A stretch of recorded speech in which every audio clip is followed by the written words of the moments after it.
Testing. And continue to fight for the freedoms we enjoy today. Let us now honor and respect their efforts and the country we live in and love. At this time, we ask those of you who are able to stand, remove your hats, and kindly place your hand over your heart for the playing of our national anthem by the Wyoming Fremont Pep Band under the direction of Mr. Andrew Schmidt.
Whatever we want on the thing. I would have rather drove to Hayward. This is how this was going to turn out. I wouldn't. You say that now. We'll see.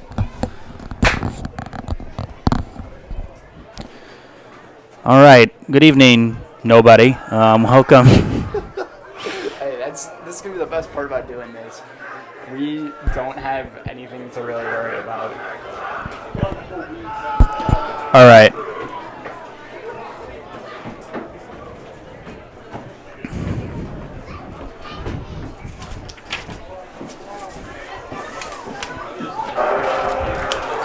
Some of this stuff too. Oh, well, I'm fine right now.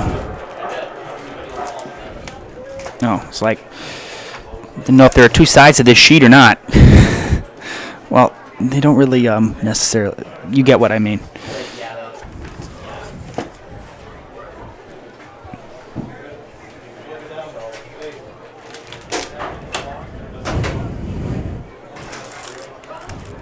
It's time to play some football.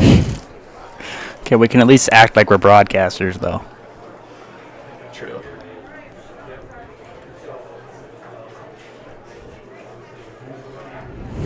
I mean, if we want to pretend that there's people watching right now, we can.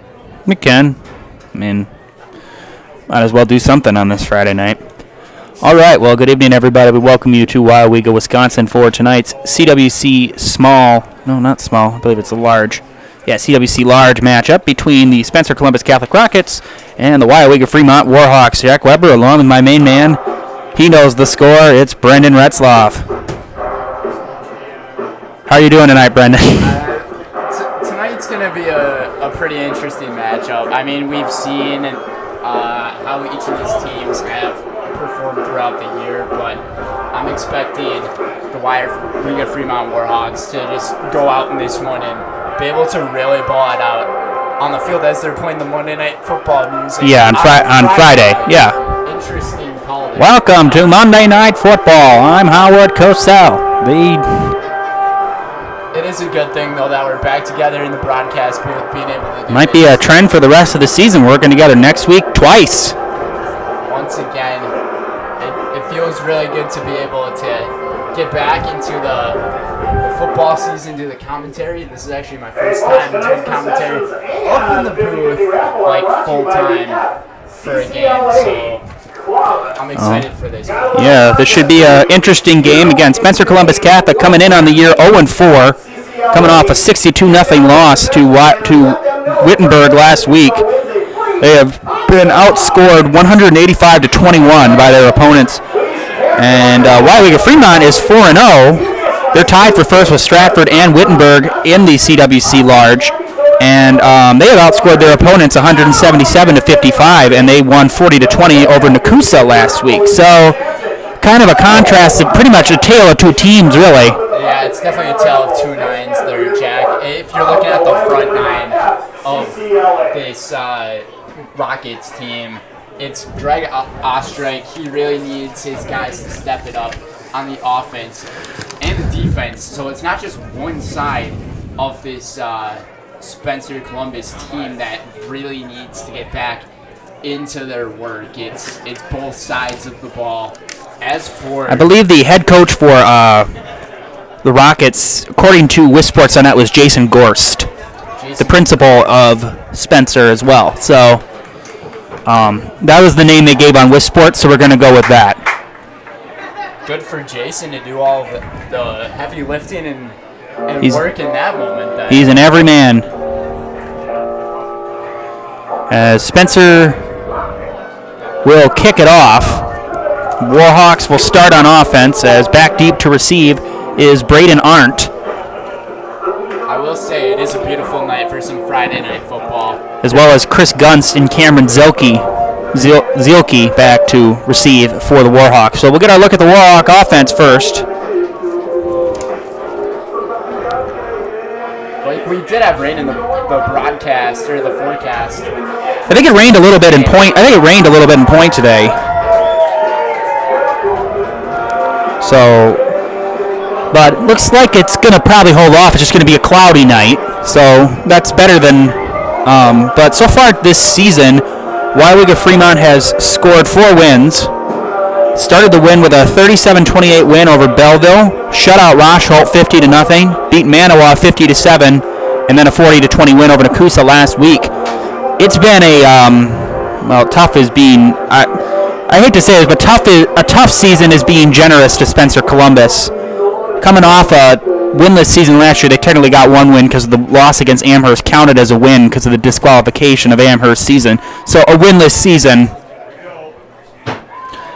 And meanwhile, for Spencer, lost 70-0 to St. Croix Central, 46-14 to Colby, 7-0 to Shiocton. That was by far their best game of the season, and then 62-0 last week against Wittenberg. So, maybe they can look for a rebound here, maybe at least a 7-0 game, maybe. Or just play a little bit of a better game all around. Again, you never know. As getting ready to send it away is somebody I don't have on my roster. Number 34 kicking for the Rockets. And a line drive kick, and that's fielded by Zelke. And Zelke trying to get around. Zelke makes a cut, and he's out to the races. There goes Zelke down the sidelines, past midfield, into Rockets territory. He's down inside the 45-yard line. Heck of a return by Zelke, and great starting field position for the Warhawk offense. And you just said for Jason Gorst, Spencer Columbus team, this is not the start that they're looking for, because you obviously wanted to get a fresh start off that kickoff, but even the special teams, things have been rough and pretty poor on them, but it looks like they're backing it up a little bit there, Jack. I think there was and it looks like there was holding, I believe, on Weyauwega Fremont on that play, which seems to happen a lot on kickoffs. It's either holding or illegal block in the back. Pat Summerall one time said, "Why do we even have that call? It's always going to be there. So what's the point of even having that call? Just move it back 10 yards or 15 yards from where." And they're backing this one up pretty far. Pretty far. So they're gonna back it up almost to the 26-yard line, I believe, is where they're going to spot that. So that's where Weyauwega Fremont's offense will start. He had about a 37-yard return. That was a great return from Zelke. Turned that one into only about a 5-6 yard return. And again, I don't know who that kicker was, because he's number 34. I don't have a 34 on the roster for Spencer Columbus. So there's a handoff and a short run on first down. Just a short 2-yard gain. That's Dawson Lind, the running back for Weyauwega Fremont. Yeah, we're going to be seeing Zielke all over the field here tonight. It's registering your sound in Wirecast, so I think it's picking you up. It's registering when you talk. Just talk. We're going to be seeing Zielke all around the field tonight. Yeah. Yeah, Zilke, the quarterback. He plays quarterback, cornerback, and I believe the free safety. Yes. Snap to Zilke. Zilke in trouble. He's going to run for it, and he's going to break through a tackle. He's got a first down and plenty more. And Zilke out to the races. He's got a first down, and he's inside the 40-yard line of Wyoega Fremont. Right there, he just made a few men miss right there for Spencer Columbus. And Zilke... Going to spot that, I believe, at the 43-yard line. So a gain of 14 on 2nd and 7. Zilke seems a little shaken up a little bit there after that run. He's rotating his rotator cuff a little bit there, playing with his arm there. Well, you know, last week we were talking about it. Ashland was afraid to throw the ball last week. I don't think I saw them throw the ball once in that game against Mosinee that we covered between Ashland and Mosinee. I don't think they threw the ball once. And it showed in a 42-0 loss. Zilke hands it off. And a short gain. Nice stop there on the defense. As that was Lind again. By SC. Dawson Lind, number 10. Tapawega, number 58, Jacob Throwback. Brody Casperson and Jacob Throwback right there were able to power in on the defensive line and get that tackle. So it'll be 2nd and about 8 yards left here.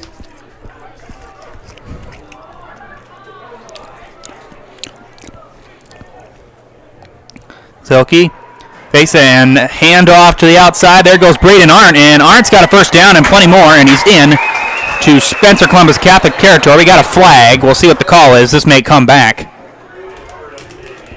Might be holding, and it looks like it's going to be signaled is going to be on Wyoega. Yeah, when you have such a big opening on the outside like that off of a handoff, you got to assume there's a holding there. There's no coincidence that you get that large of a gap. Look at the sky, though. This is a nice night for some football. Yeah.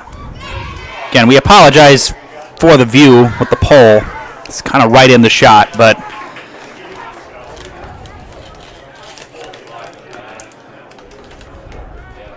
that was a good carry from Arndt. Got a decent yardage on that play. Just fortunately, it will get called back, and the ball will be spotted at just about midfield.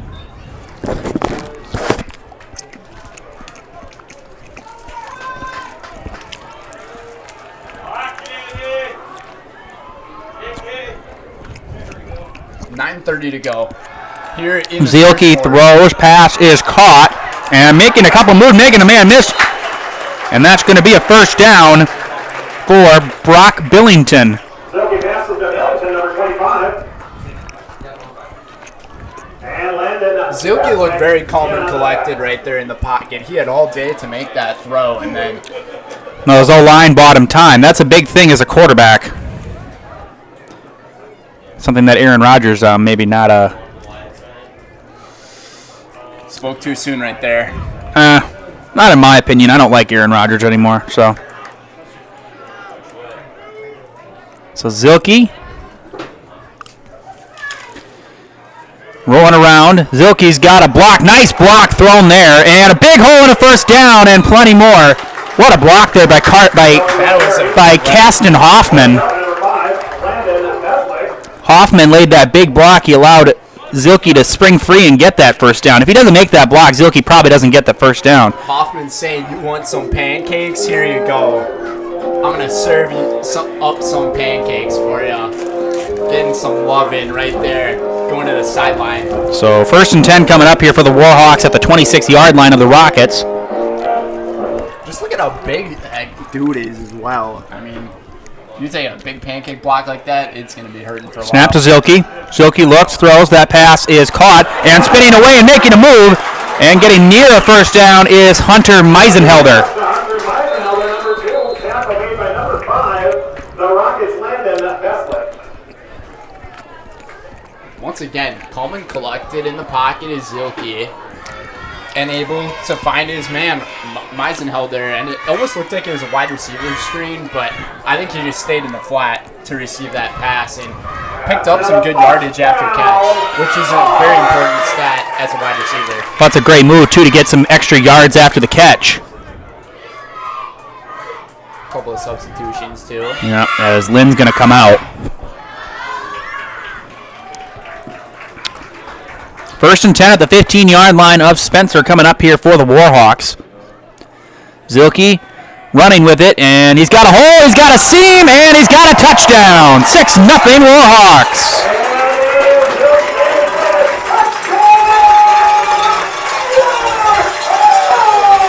That was all Cameron Zilke. 6-0 Waiawega Fremont. That was just too easy for him. Quarterback draw, totally a design play right there for the Warhawks, and absolutely executed right, because those two offensive linemen right there playing the tackles, we'll figure out who those tackles were, but they set up really good blocks to lead the way for Zilke. Charles Mueller will come out to kick for the Rockets, the Warhawks.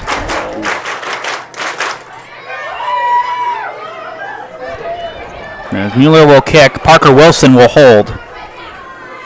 Snap, placement, kick by Mueller is good. 7-0 Waiawega Fremont. And we'll take a commercial break, and we'll be back after this. Scotty's Pizza and Chicken, how can I help you?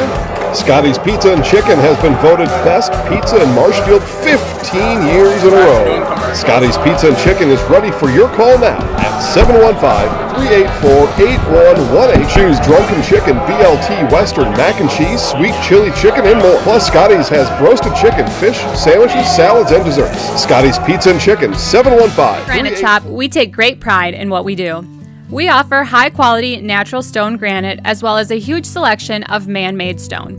With full slabs as well as a variety of partial remnants, you'll have no problem finding the stone that was meant for you. Our high-end, high-quality granite, quartz, and marble is perfect for any kitchen, bathroom, or remodel need. We are locally owned and operated on County Road C near Stratford. We service all of Wisconsin.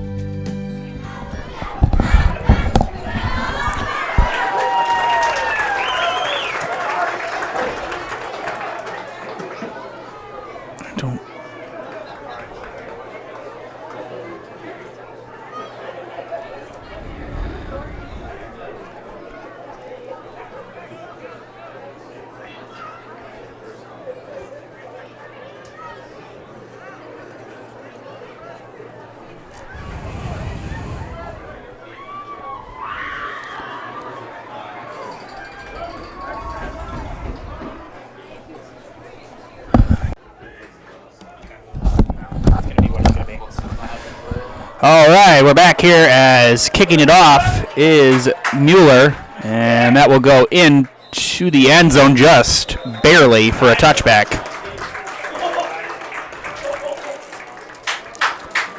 And the Rockets will start at their own 20-yard line. So now we'll get to see the Spencer offense. Time to see what this offense is really made of here, Jack.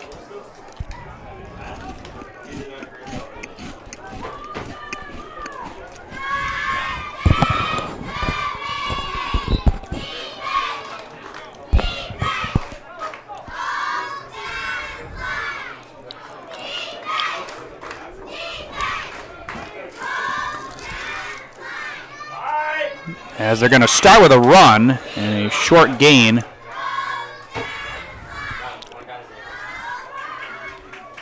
On first down.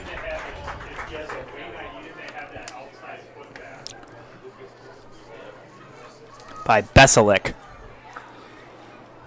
Just a gain of 3, 2nd and 7. 7.5 left here in the first quarter.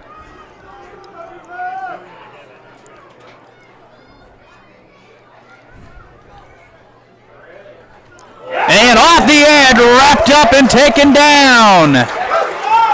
Right up the middle. Check out that blitz right there. I believe that was the outside linebacker. Loss of 5s, 3rd and 12 coming up here from the 18. Wow. Or was that a corner blitz, Jack? That just wasn't fair.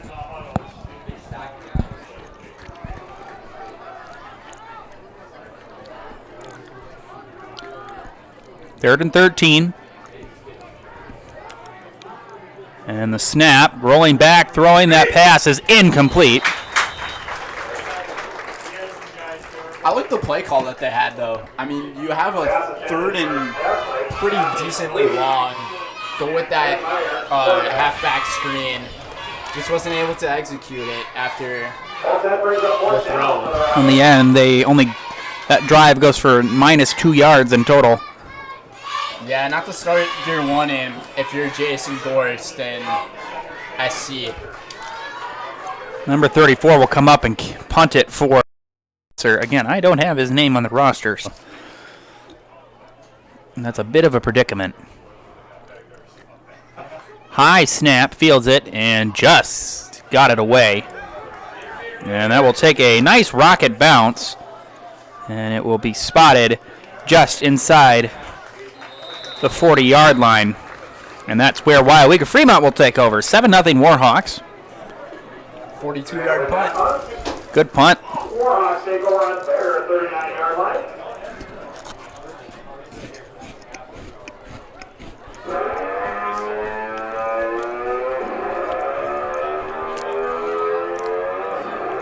And we'll spot it at the 39-yard line.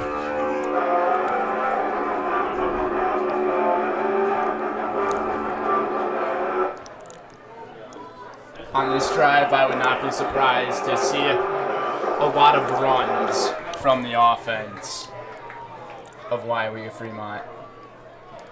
Like, this looks like it's designed to be a pass, but I'm going to guess. A lot of Zelke looking, throwing, going for it all downfield. It is, just out of the reach of Meisenhelder. He has that. Not really a lot of. He had some space between the defender, and not a lot of really would have stopped him from going all the way. I like it. Be ballsy with it. I mean, take the shot down the field with Zielke, and I mean, it was almost right there on the money. Just a little bit ahead.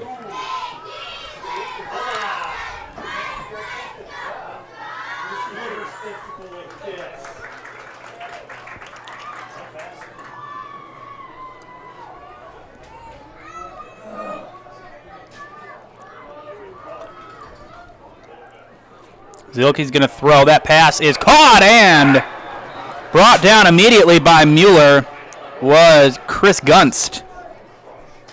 Good play there by Mueller to bring him back, to bring him down in the backfield. And one of the first real big defensive stands we've seen from the Rockets tonight. That was actually Logan Ellert with the tackle. Oh, that's right. Sorry, Mueller is number 7 for Wyoweega. I apologize about that. But Chris Gunst ended up making the catch on that one. Yeah. So Eller with the tackle. I apologize. Okay, and now Meisenhelder rolling out. Meisenhelder looking for something. He's going to throw, and that pass is caught by Zelke, and he takes a shot.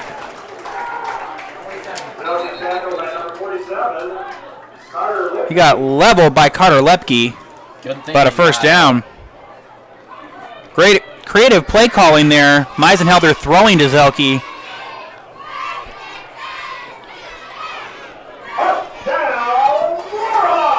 I really like the coaching strategy right now from Colton Zimmerman.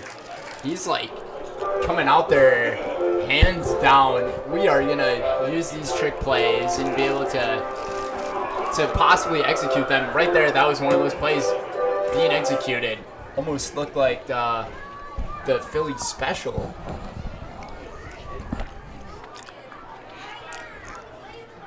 Zelke hands it off to Lynn, and Lynn breaks the tackle. Lynn powering forward, and he'll be a couple of yards short of the first down.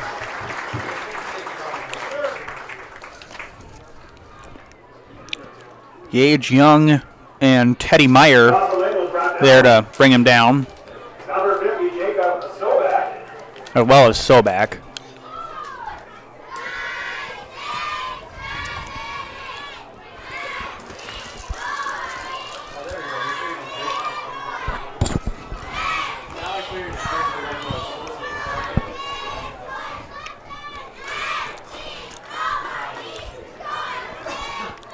Zelke with Lynn. Snap. Zelke fakes to Lynn. Lynn Zelke's going to throw, and he overshot. Intended for Braden Arndt. Now bring on 3rd and 4 coming up here for the Warhawks. It seemed like he had his man for just a few seconds there, but I think Zielke just took a little bit too much time on that play to make the throw. Rolled out to his left there from the pocket. Wasn't a bad play call. I mean... Oh, definitely not. He had his man open. He had Arndt open. Zielke just and if Arndt makes that, and again, deliver if Arndt makes that catch, I don't think there's a lot that stops him from going in. I think it would have been a touchdown. Zielke hands it off, and that'll be a first down, and that is Arndt. So Arndt able to redeem himself and get a first down. Arndt brought down by number 10, Devin Titler.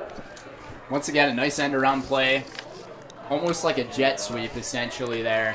As Devlin Timler makes the tackle for the Rockets on that play, but yeah.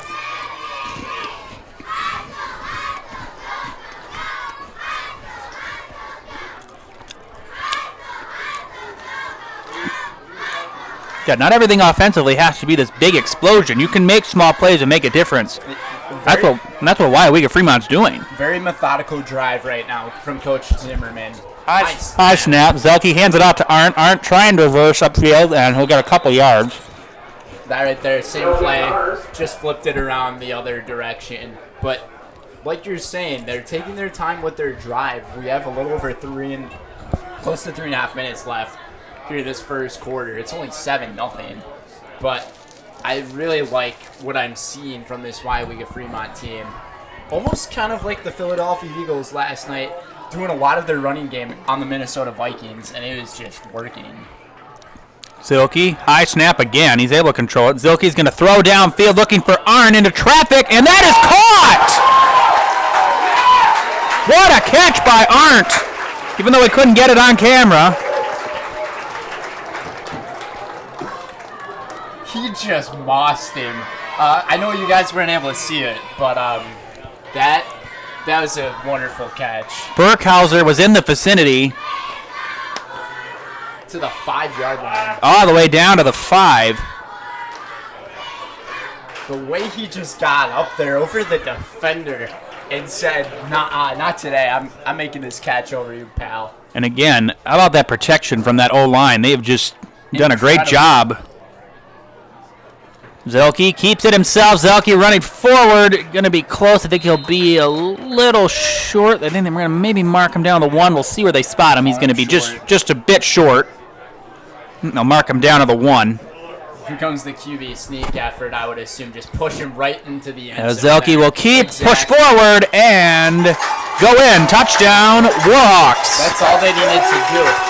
This offense right now is functioning just like the Philadelphia Eagles did last night. It was there were a few explosive plays that were made in there, especially that pass to Arndt, and then even once they get deep into the red zone, close to the end zone, where they can just run it in with Zielke.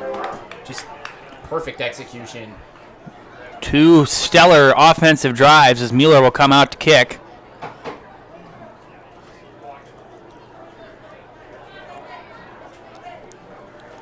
Snap, placement, kick by Mueller is good. 14-0 Waiawega Fremont.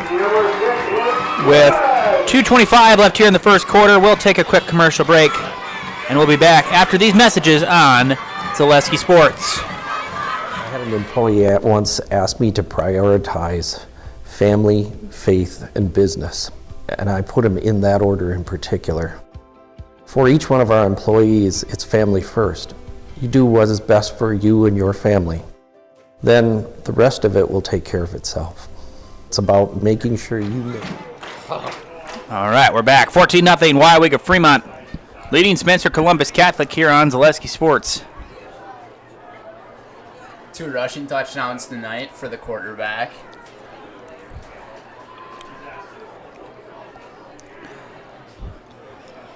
And a reminder, for these last 2 touchdowns, every touchdown. Actually, no, those aren't Spencer Columbus. Never mind. That was not a Jamie Wenzel Serve Pro touchdown. Those are only Spencer Columbus Mutual of Wausau Insurance has been protecting homes, farms, and businesses since 1875. Visit mutualofwausau.com to find an agent near you. And Viaduct is the bar and grill of Marshfield, serving juicy half-pound burgers daily. The Viaduct Bar and Grill is also home to cold drinks and Friday fish fry. Viaduct Bar and Grill on Marshfield's fabulous northwest side. I didn't even know there was a northwest side of Marshfield. I don't know a lot about Marshfield. I mean, there's got to be a northwest side because it's an area, so you're going to have every single direction known to man. The only area I really know in this kind of part of the state is Point. I mean, I'm going to be perfectly honest, and I know Mosinee pretty well. So for central Wisconsin, not saying like your home part of the state. Well, I know Appleton well. I know Neenah well. I know Oshkosh well. I know Kaukauna pretty well. You know Omro well? No. Nobody knows Omro well. Except for me. Except for Brendan. Well, and all the other people that live in Omro. No, just me. I'm the only exception. As Mueller, a line drive kick, and that will go over the head and into the end zone for another touchback. Did you see that guy get decked? No, I did not see a guy get decked. I think it was Mueller who, so since he kicked it, he was running down the field. There was a player for the Rockets who just came out of nowhere and just like straight up hit him with his shoulder. Yikes. Went right into the ground. But he got pretty hyped up after that. No survivors. 1st and 10 from the 20 coming up here for Spencer Columbus Catholic. I'm so used to saying one or the other. I think it's also because occasionally Spencer and Columbus Catholic will play each other in sports. As there's a handoff and good short run. It'll be pushed back a few. So I have a question for you, Jack. So if you're Jason Gorst right now, what are you thinking? You're down 14-0. You got over 2 minutes left in the first quarter. What's the goal here? The strategy to do on offense? I think honestly you gotta incorporate a pass game. I'm not saying you gotta bomb it downfield, but you gotta make a good drive here because your defense has just been outplayed in all facets by the Wyoega Fremont offense. They just can't stop them. As Meyer hands it off on another short gain, and that'll bring on 3rd and mid. He might have lost yards on that run, actually. You might have lost about a yard.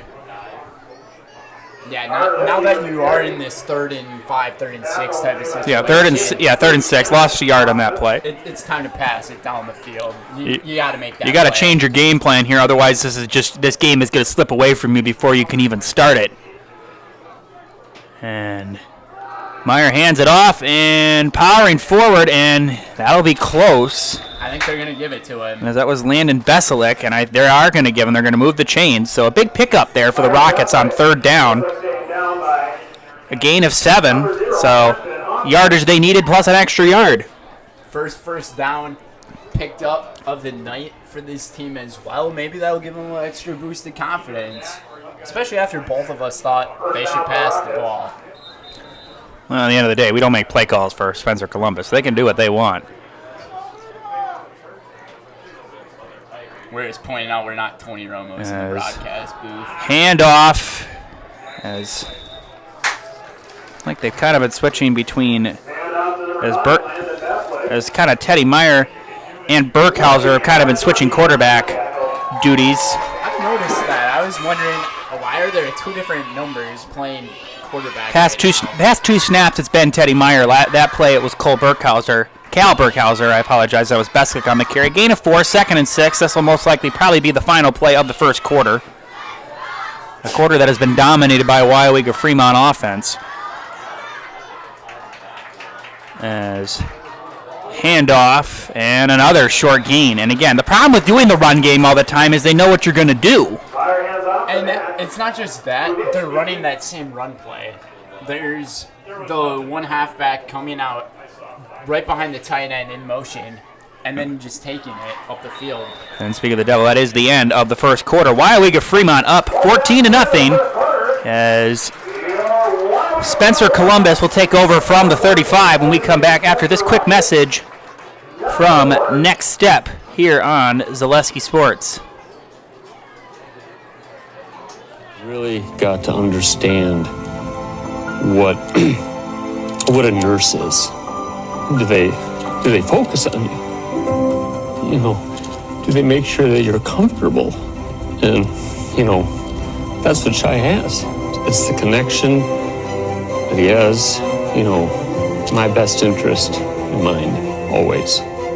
Why wait another day? Let's take the next step together towards a better life. I really got to understand. Good day. My name is Ken Hyman, and welcome to Nasonville Dairy here in central Wisconsin, Marshfield, Wisconsin, as a matter of fact. We make a lot of different cheeses. We make cheddar, Colby, Monterey, Farmer's Cheese, Pizza Cheese, Quesa Blanca, Quesa de Fear, Seco, Parm, Romano, Asiago, Fontina, Feta Caseri, Cafflatiri, Caffla Graviera, 20 different flavors of Monterey, as well as making Edam, Gouda, and Munster. And the cheese be with you.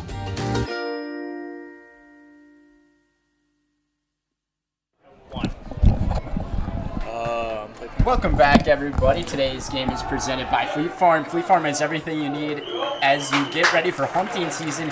Shop their huge selection of gear from game cameras and blinds to ammunition and camo apparel. Get everything you need in one stop. Get it all at Fleet Farm. As that was Beselic, and now it's going to bring on fourth and mid. And the punting unit will come out for the Rockets. Again, a kind of a short screen pass there. Not really a lot on it. I don't really agree with that play call. When you're down by 2 scores already, you're trying to get back in this game. Guess who's in there to return for them? It's going to be Zilke. It's going to be Zilke. Turn specialist is number 34. Again, if somebody, well, of course. He plays every position on the field, it seems like. Be aware of the fake, though, if you're the Warhawks. Do you? Now we got a flag. This could be a delay of game. And it is going to be a delay of game on. It Spencer. Like it took a really long time for them to get set up and get that play ready. And for a second, I was like, where's this delay of game call? Yeah. Well, you know, and the matchups don't get any easier coming up here for Spencer. They got Amherst next week. Then they've got Nakusa and Manawa the next 2 weeks, and then they're away versus Stratford to end the season. And again, the tough matchups are in the latter half of the season coming up here for Wyoweega Fremont. I'll talk about that in a second, as it looks like we'll get a punt again. Definitely now they're on the not a fake this time. And kind of a weird-looking kick that'll be fielded at about the 37-yard line. 42. Oh, 42-yard line, I apologize. By Elhert. By Ellert, I apologize, not Elhert, Ellert. So 1st and 10 from the 42-yard line coming up here for Wyoweega Fremont. They're up by 14 with 11:47 left here in the second quarter. They've had 2 offensive drives. They both led to rushing touchdowns for Sir Cameron Zelke.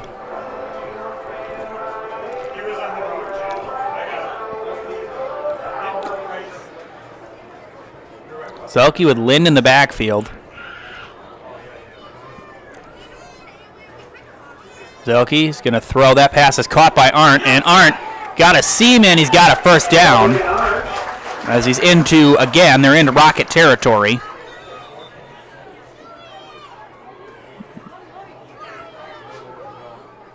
I'm not sure what the fuss is all about there on the sideline for the Warhawks, but I think Coach Zimmerman seems a little frustrated with something. Maybe he's just a little amped up for his team, get his team. You're going to spot him at the 47, so gain of 11 on that play. Zelke, high snap, and Lynn lost the football. It's out, and the Rockets have got it. Rockets have got it. Fallen on by Mason Wolf, and the first turnover of the game for either team, and it comes from Wyoweega Fremont. That's a very surprising thing right there to see, Jack. I'm not sure if it was the mishandled handoff going on there. It just kind of looked like Lynn never really even had it. I wonder if Lynn didn't even think he was actually going to be running the ball. Who knows? It could have been a miscommunication on a lot of different facets of the ball. It's 1st and 10 coming up here from the 49-yard line. As big opportunity right here for Spencer. Yeah. How do you respond? They just gave you the ball.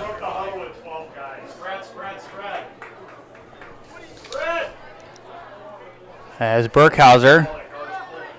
Oh my goodness! What a hit. It didn't even matter. There were 12 guys on the field for the offense. And what a hit made right there by Ethan Garrett. He might have been Alex Lurkey. I think it was 56. It might have been a collective. Either way, just right there. Oh, man. nothing. I don't know if you noticed that, but there were 12 guys who... We could hear the coordinators in the back of us saying it.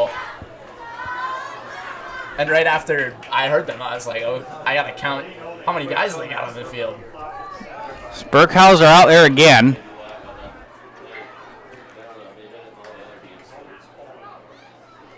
Burkhauser rolling back. Burkhauser high throw, and it's incomplete. Danny Myers pass intended. If you're the Rockets, I mean, And I believe that was intended for Beselic. it's just not going to get the job. Yes, that was Beselic. That pass was intended for. So 3rd and 12. Even running those screen passes, it's just not going to get the job done. You're going to have to try to look for some guys up or down the field. And again, they're very close to just squandering this the fumble. You got to have a lot of momentum go with you after a big turnover in the game. It would give you plenty of chances to be able to come back. But right now, 3rd and 12. the Rockets seem to struggle. And rolling back out is Burkhauser. Burkhauser's going to throw. That pass is picked off. Intercepted by Zelke. Zelke on the return. Makes a cut to the outside. Past midfield. Into Rockets territory. Zelke going down the sideline. Still going. Breaking more tackles and finally brought down inside the 20-yard line. How about that right there for the senior, Cameron Zelke, being able to just read the eyes of the quarterback, playing from that free safety position, and go upfield and just realize that quarterback is not going to be able to throw it. With Burkhauser, I'm not really sure where he was throwing that ball. I don't really know what he was really planning on, who he was trying to throw it to. It kind of just looked like he was almost throwing it to Zelke. And then even the effort after the interception right there by Zelke. Yeah, and he probably got about maybe 10 or 15 extra yards by just pure strength of breaking the tackles and getting them to the 22-yard line where he'll now step in under center. I'm telling you, this guy is everywhere on the Zelke football. rolling back. Zelke's going to throw wide open. Touchdown, Meisenhelder. How in the world has Hunter Meisenhelder left that wide open? That's just a miscommunication right there on the defense between your corners and your safeties. Once you break out of that little huddle on your defense, you got to understand what type of coverage you're going to be playing, whether it's man or zone. That time the defense, they decided to play in man coverage. Quarterback just wasn't paying attention with what was going on there. But you got to give credit right there to the offense of the Warhawks. Here's a snap. Placement kick on the way by Mueller is right down the middle. 21-0 Wyoweega Fremont. They're all over Spencer. I think all over is an understatement. Got a lot of football left to play, but it's kind of looking like this is going to just be a one-sided game. They did have that turnover, but the response after the turnover, coming up with a turnover of their own. And then one play, the 22-yard pass. We'll take a quick commercial break. Be back after this. Why work for Staub Construction? Everybody around you is just family. Everybody seems to bond together and get along good, and they, I believe, truly care about their employees. Staub has a great benefits package. Staub is an employee-owned company that puts a large emphasis on work-life balance. And everybody wants to see everybody succeed. It's a good place to work. Join the team at Staub Construction. Apply now at staubco.com. Why work for Staub Construction? Everybody around you. We're back. Welcome back to today's game, everybody. right now Wyominga Fremont is all over Spencer Columbus, 21-0. I thought you said all over was an understatement. That is true. I did say that.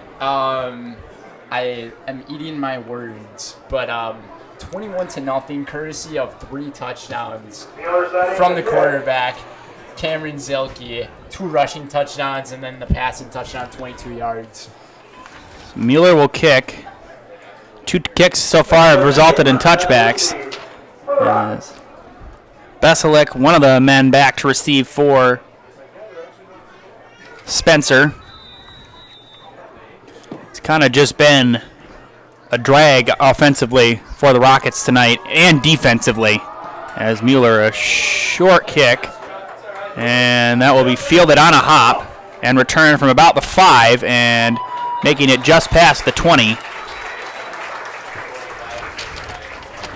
I believe that was Jack Hoper.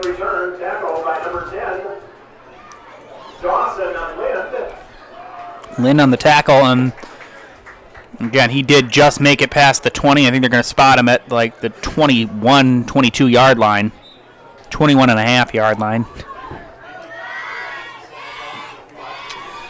It's 22 yard line, 1st and 10 for Spencer.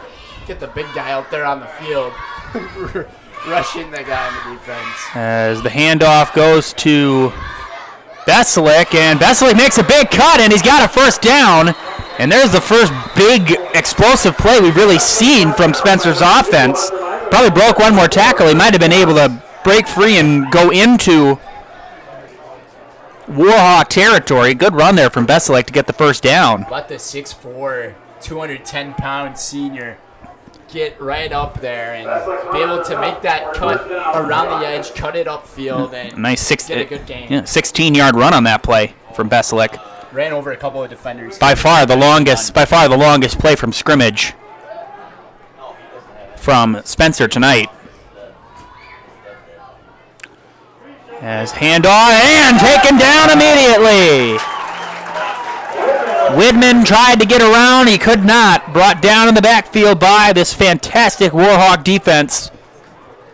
Tackle by number 64, Carter McDaniel right there made a nice move. Carter McDaniel. McDaniel right now playing one of the defensive tackle positions, being able to cut it up and get that read off that play. It's like Spencer's plays are just being read very easily right now tonight. 2nd and 14 coming up here. And a low snap, and this is trouble. And Burkhauser throws it away. That's just trouble right there. And he just was able to avoid a sack. I have a feeling the officials are going to discuss. I think they're going to discuss intentional grounding.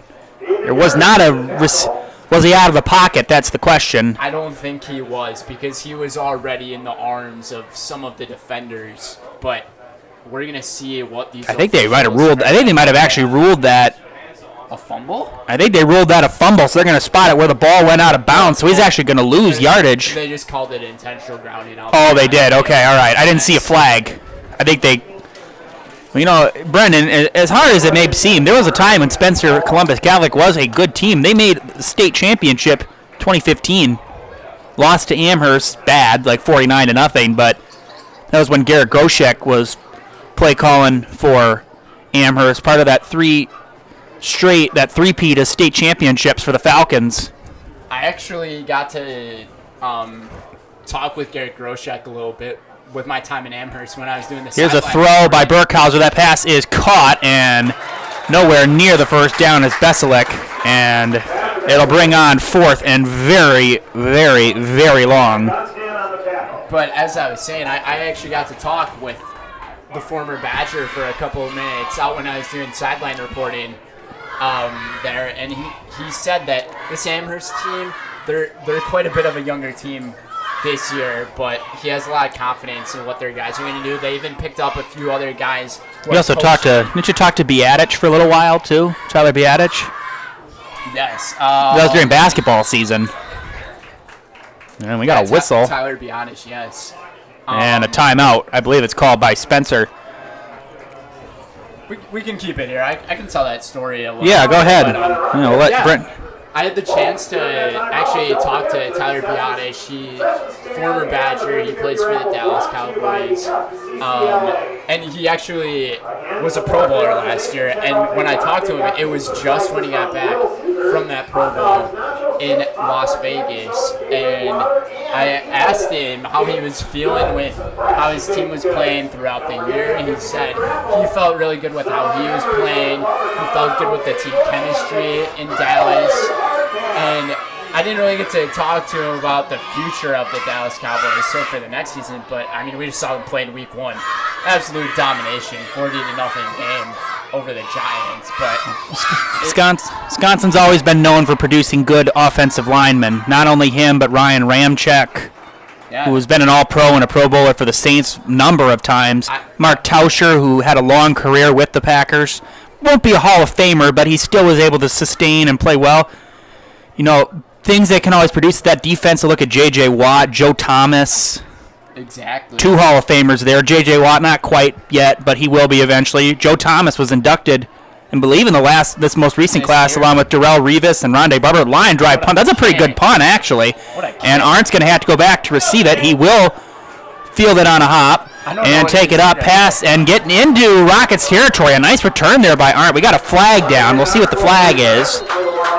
And now we got an injured Rocket as Brody Casperson, slow to get up. He seems like he's in quite a bit of discomfort. We could talk about some other games going on here on Zaleski Sports. A big matchup in the VFA tonight. DC Everest at Spash. At Gerke Park. Spash ranked number 9 in the state. DC Everest ranked number 10. So 14-10 Spash leading. Wisconsin Rapids is at Hortonville. Hortonville's got a 12-0 lead. Colby is at Edgar.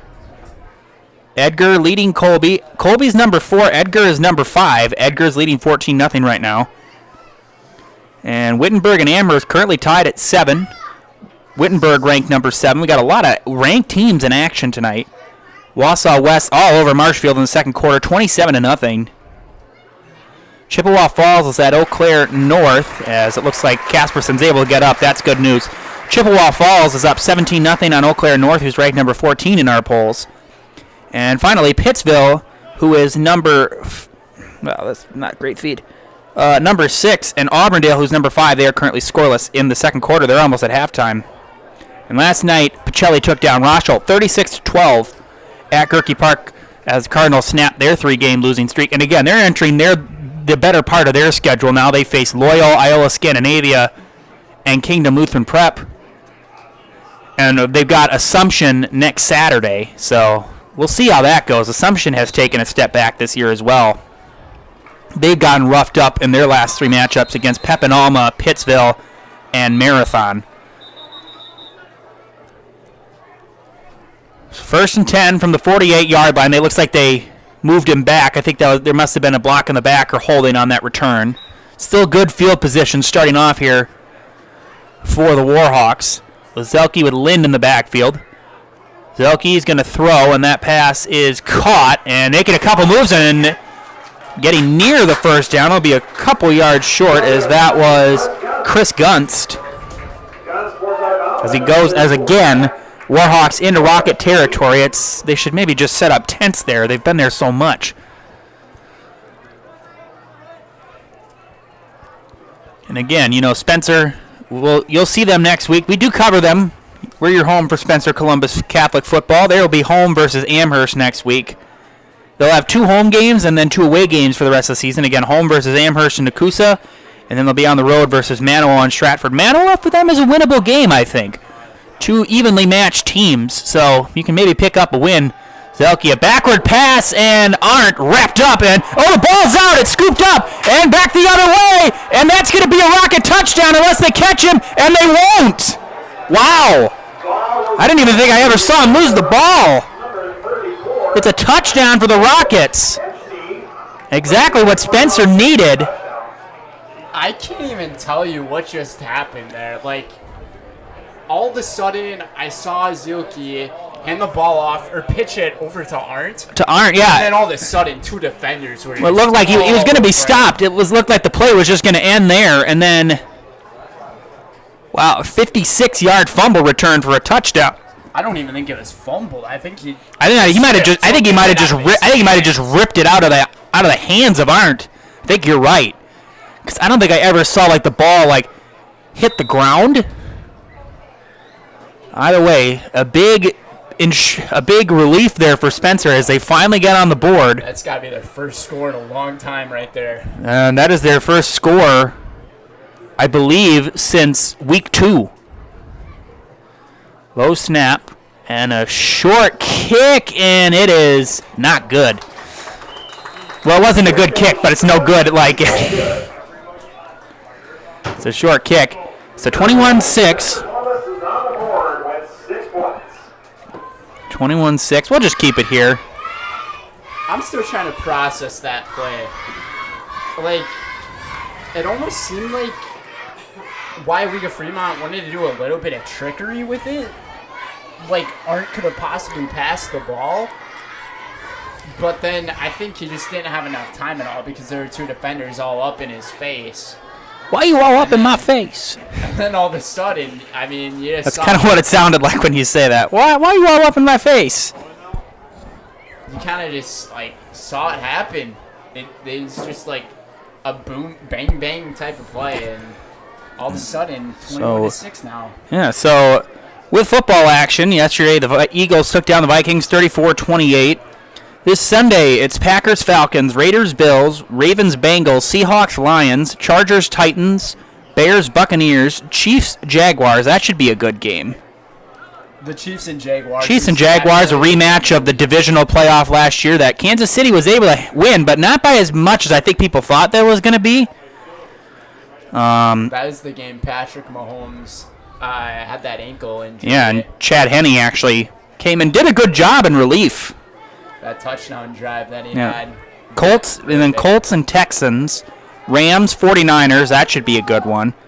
Cardinals, Giants, Jets, Cowboys, Commanders, Broncos, and Dolphins, Patriots. I think Jets, Cowboys was expected to be a little bit more of a premier matchup as Meisenhelder on the return.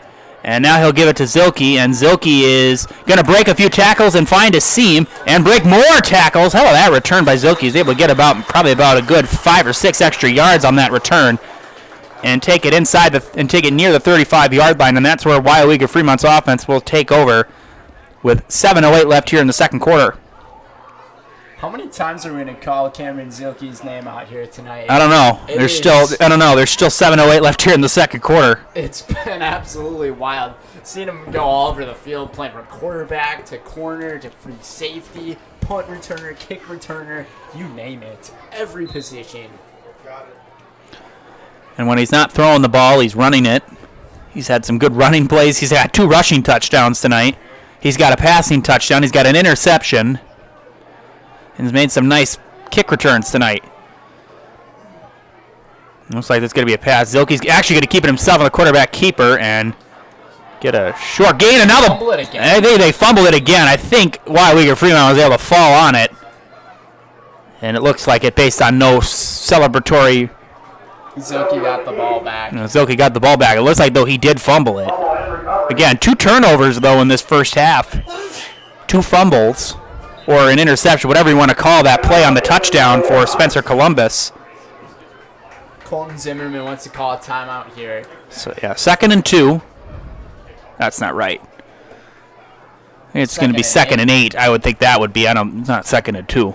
There's no way. No way Zilke got 8 yards. There we go. There's no way Zilke got 8 yards on that play. I guess maybe one thing, once this game goes into halftime, coming out of half, if you're Coach Zimmerman, you got to tell you guys ball security. Ball security seems like one of the biggest issues right now because we just saw 2 turnovers off of a strip and a fumble. And then, but, you also keep in mind is you either want to take as much time off the clock because keep in mind Spencer gets the ball to start the second half. So if you say you turn it over and Spencer does get a touchdown, you don't want to build momentum for the Rockets going into the second half. Absolutely not, especially since your offense has been just absolutely dominated this game, even though they've had those miscues. I'd like to see a very methodical drive once again. from this Warhawks team.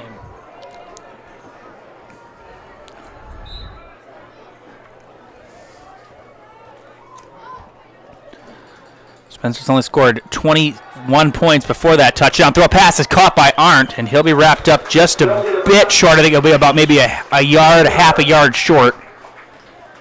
Zilke's doing a nice job passing. Oh, they're going to give him the first. I thought he was short. Zilke's doing a nice job passing the football, though, tonight. Even though he's missed a couple of throws, they've been really close to being right there. Arndt must have been able to change his position and reach for it or something. From here, it looked like he might have just been a bit short. But the ball must have been able to get far enough. So first down, 1st and 10 now at the 44-yard line of Weyerweger Fremont. Snap to Zilke. Zilke rolling back. Zilke going to throw downfield and incomplete. He wants that one back. That was intended for Billington. You can tell right there the junior quarterback really wants to try that play again because he had those two guys coming in on those seam routes. And good coverage, though, by the secondary from Spencer. They were able to at least contain Billington. I just don't think Zilke had enough time to make that throw. I think he rushed it just a tad bit early. I don't even know if that's the case. I think Billington just didn't get to the spot in time. I don't know. Again, the O-line's buying him time. Again, there's really not been a lot of pressure on Zilke, and we can't say the same for Burkhauser on the other side. Zilke keeps it and breaks a tackle, breaks another tackle, and he'll finally be brought down inside Rocket territory. Just a little bit over 6 minutes. So it'll bring on 3rd and short as they're going to spot him at the 49-yard line of Spencer Columbus Catholic.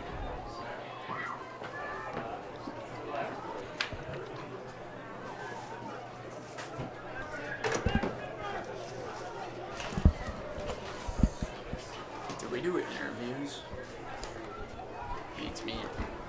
2nd and 2. From the 49-yard line.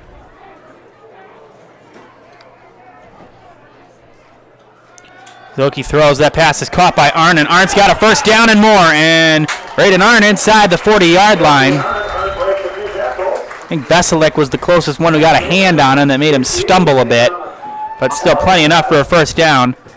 And the Warhawks keep it moving. I'm not quite sure what the Rockets right there are doing on the defense because you could kind of almost tell on that play it was a design pass to Braden Arndt, and there was just no defenders there on him. There were the 2 receivers set to the outside. Arndt was in the slot, and there was only one defender that was sitting there.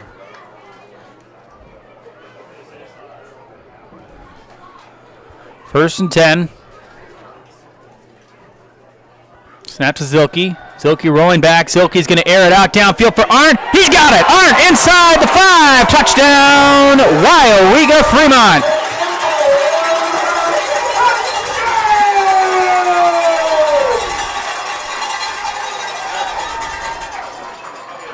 Second passing touchdown of the day for Zilke.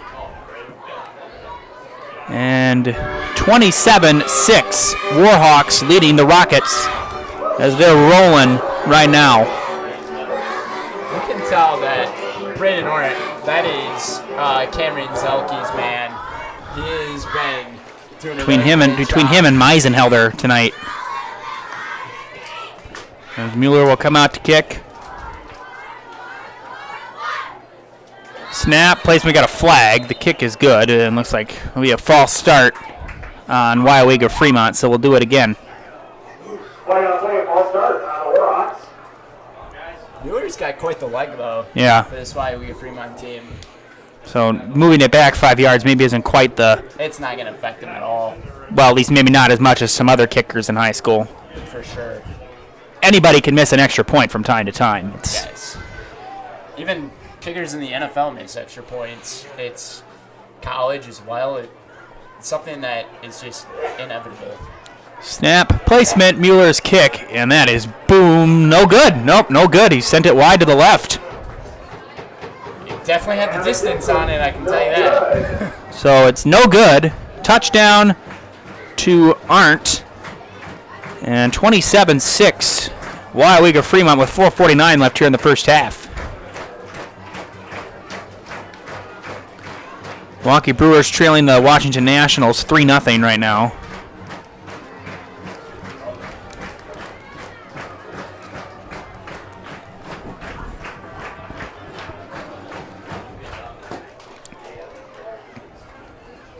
They're headed to the fourth.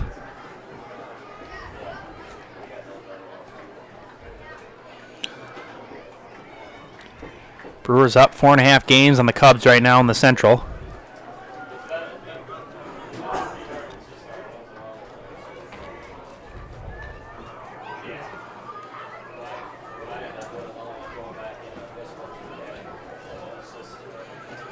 Mueller will come out and get ready to kick for Weyauwega. 27-6.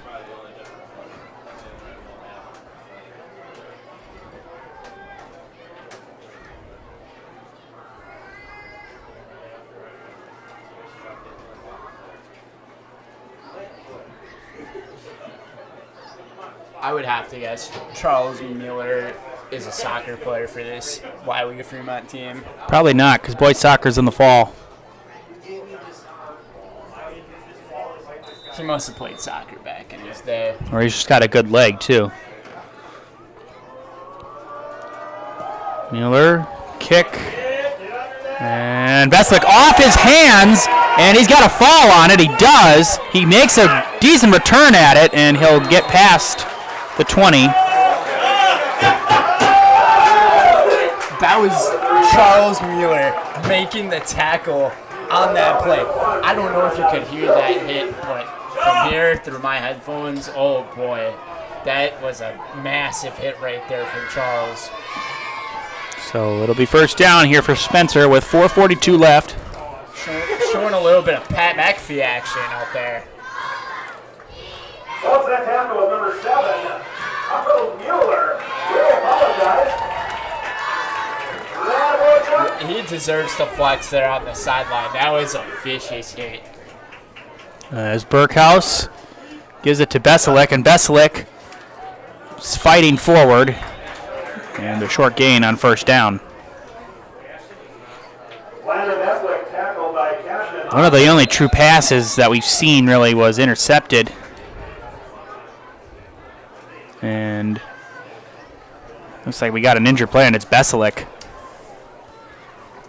Probably one of the star players for their team, so hopefully He can he's be doing all right. But a little more of a comparison on that hit that was made from that return.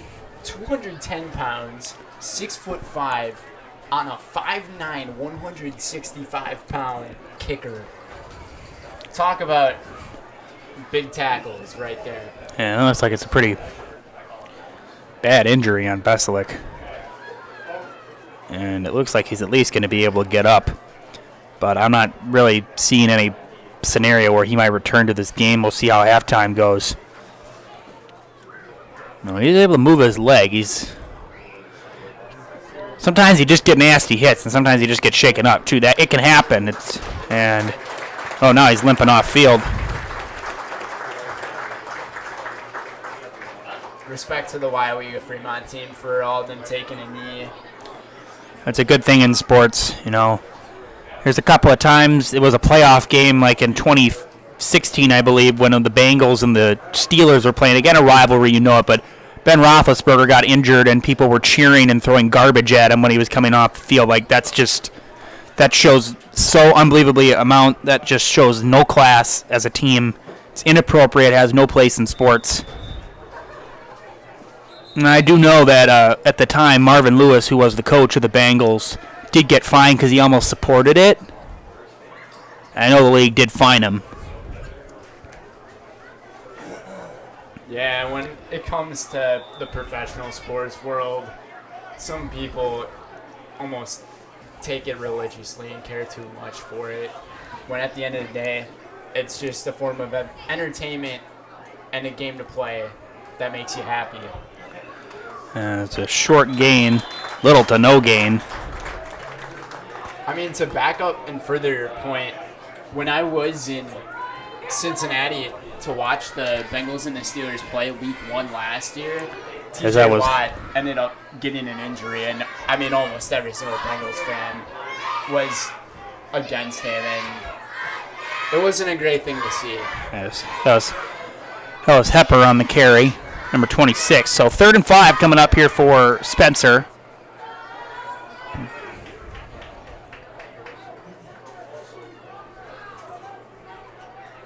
I believe Meyer is in there now at quarterback. They're going to throw, and that pass is high, tipped, and almost. Well, it could have been two possibilities. It was almost intercepted, or it was almost tipped right into the arms of Austin Widman. He caught it. He probably would have gone. It would have been a touchdown. But either way, it'll be 4th down, and again, the punting unit will come out for Spencer Columbus. 3:20 to go here in the first half.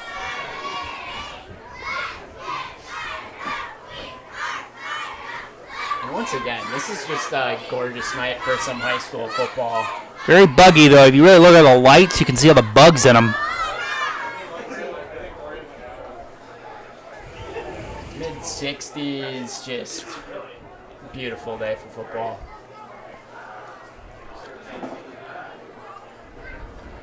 High snap.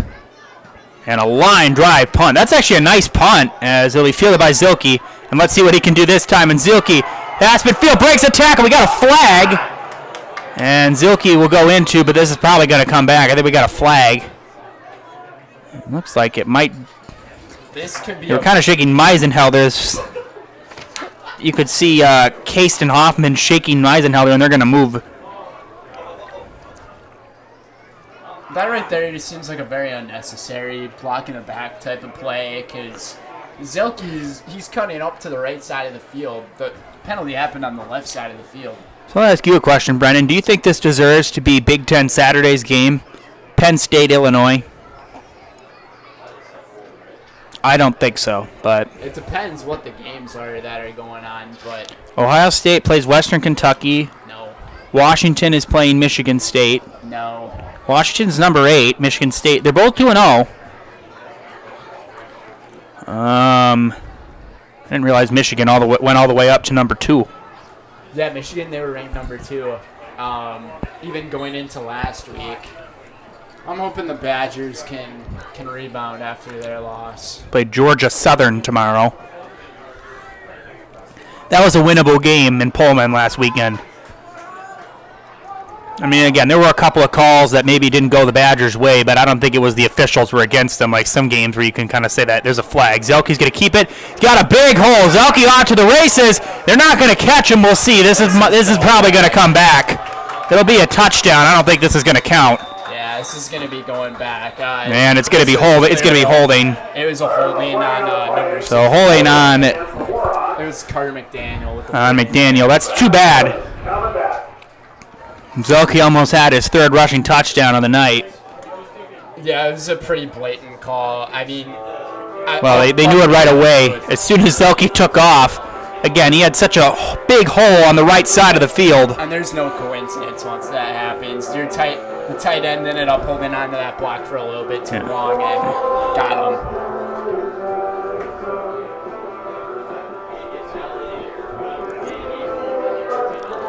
Little BOC to fill the press box. Probably one of my favorite Saturday Night Live skits of all time. Christopher Walken with the More Cowbell, a Blue Oyster Cult with Will Ferrell. You ever seen that one? I have not seen that one. Oh, man. I don't watch too much Saturday Night. Oh, it's an old Saturday Night Live. Like, it was like 90s, like when Will Ferrell was on and stuff. So, I mean, oh, that's such a funny one. Yeah. Christopher Walken plays a record exec, and they're Blue Oyster Cult's trying to pitch that song, and Will Ferrell's playing the cowbell. And every time they play the song, he keeps saying, I frankly could have used a little more cowbell. I think I have heard of that one, actually. I just have not seen that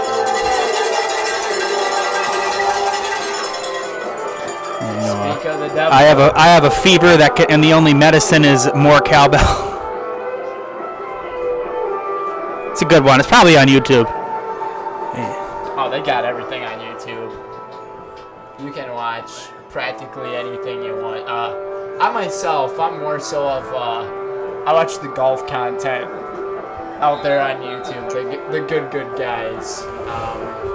Pretty great brand, but not much else I watch on there. Maybe some of our Zaleski Sports high school games. Occasionally, I'll tune in on a Tuesday or a Monday, or even yesterday I was tuning in. Very rare that a Thursday I didn't work.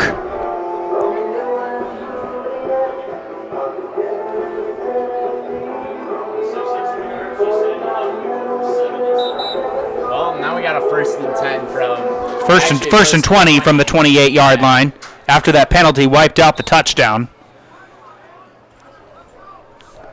1st and 20 coming up here for Waiawega. Do you try the same play again? We'll see. Snap to Zilke. He will throw. Zilke's going to throw, and he launches it downfield. Meisenhelder's got it. Meisenhelder is going to be taken down inside the 35. Wow. Wasn't quite the exact play, but it'll work. Big chunk play, and they get that penalty yardage right back and then some. We're going to spot him at the 34-yard line.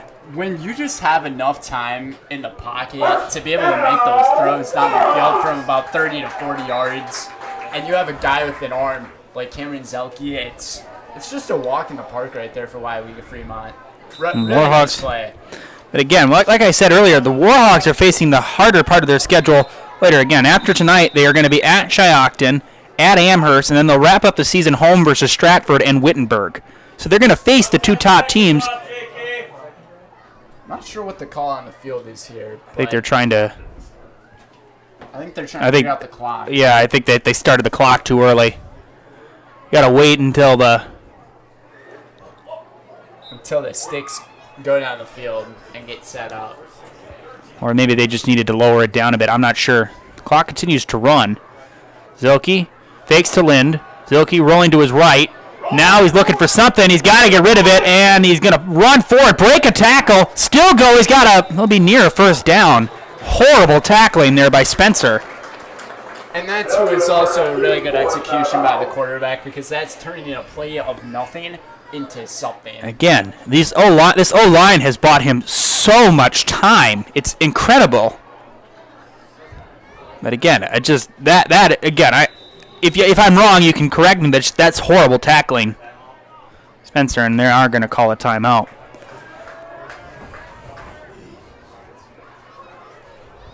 Timeout taken by Spencer Columbus, excuse me.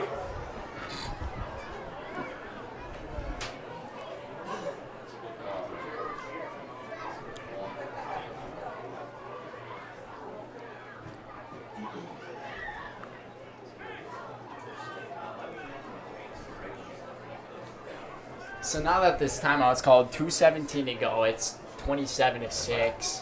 1st and 10 really at the 24. Really good field position right now for Waiawega Fremont. What do you do on defense? Well, I think you got to try to eliminate the pass. But the problem is then do you open yourself to more running game, because, Zelke has shown that he's a danger running the ball and throwing the ball. So it's really hard to really predict and guard Waiawega Fremont, because they've just been outplayed on every facet of the ball. Even special teams, Zelke has dominated them. So it's really hard to really tell your defense. Again, you can read it as well, but again, keep in mind, they even have had good coverage, like that play on Braden Arndt in the end of the first quarter when he chucked it down the field and Arndt, between two defenders, was able to make the catch. It's really hard to pick how you're going to arrange your defense when you're just getting outplayed on every facet of the ball. On some of these plays, you'd wonder if they just have Zelke rolling back, throws, and that pass is incomplete. And I think just about what I was going to say here is, on defense, do you just try to do some kind of all-out blitz and try to just get enough pressure on the quarterback so he can't do anything? And we kind of saw it there. They sent in their corner, and it got to him pretty darn quick, so he threw it a bit outside. Yeah, that was intended for Aiden Lederhouse, number 28 for Waiawega. So 2nd and 10 from the 24, 2:13 left here in the first half. Zelke has got Lind in the backfield. They haven't really had to use Lind that much. And Lind actually fumbled once. Zelke rolling, throws. That pass is caught by Lind. Lind breaks out of a tackle. Still rolling. Good run by Lind. He's still powering forward. Nice run there by Lind. He refused to go down, and he turned what might have been a very short gain into a good gain, and will set up a reasonable third down coming up here for Waiawega Fremont. They're going to spot him right at the 20-yard line. Lynn's hobbling a little bit, so No, I'm not surprised. He took so many hits during that play. and he's gonna take a breather on the bench. Yeah, just a gain of 4, but that could have easily been a negative loss of yardage, or even just like a 1-yard gain. He was able to gain about 3 extra yards after the catch. So again, sets up a 3rd and 6. Zilke in trouble, gets out of it, spins away. Zilke's going to run, throw, and he's going to take off. He's got a seam, and he'll still go all the way down inside the 5-yard line. Man, Spencer just cannot bring these guys down. I don't know what else to say, partner. It's just He's just got a lot of talent on him. When you're so versatile, you can pass it and you can run it. Like, I mean, right there, he just faked you out. You thought for a second that he threw the ball down the field, but instead. No, I was trying to say roll, and I said throw. I said the wrong word. I gotcha. But I mean, to go along with what I'm saying, when you're just so versatile, They got the big guy in the backfield. Oh, interesting.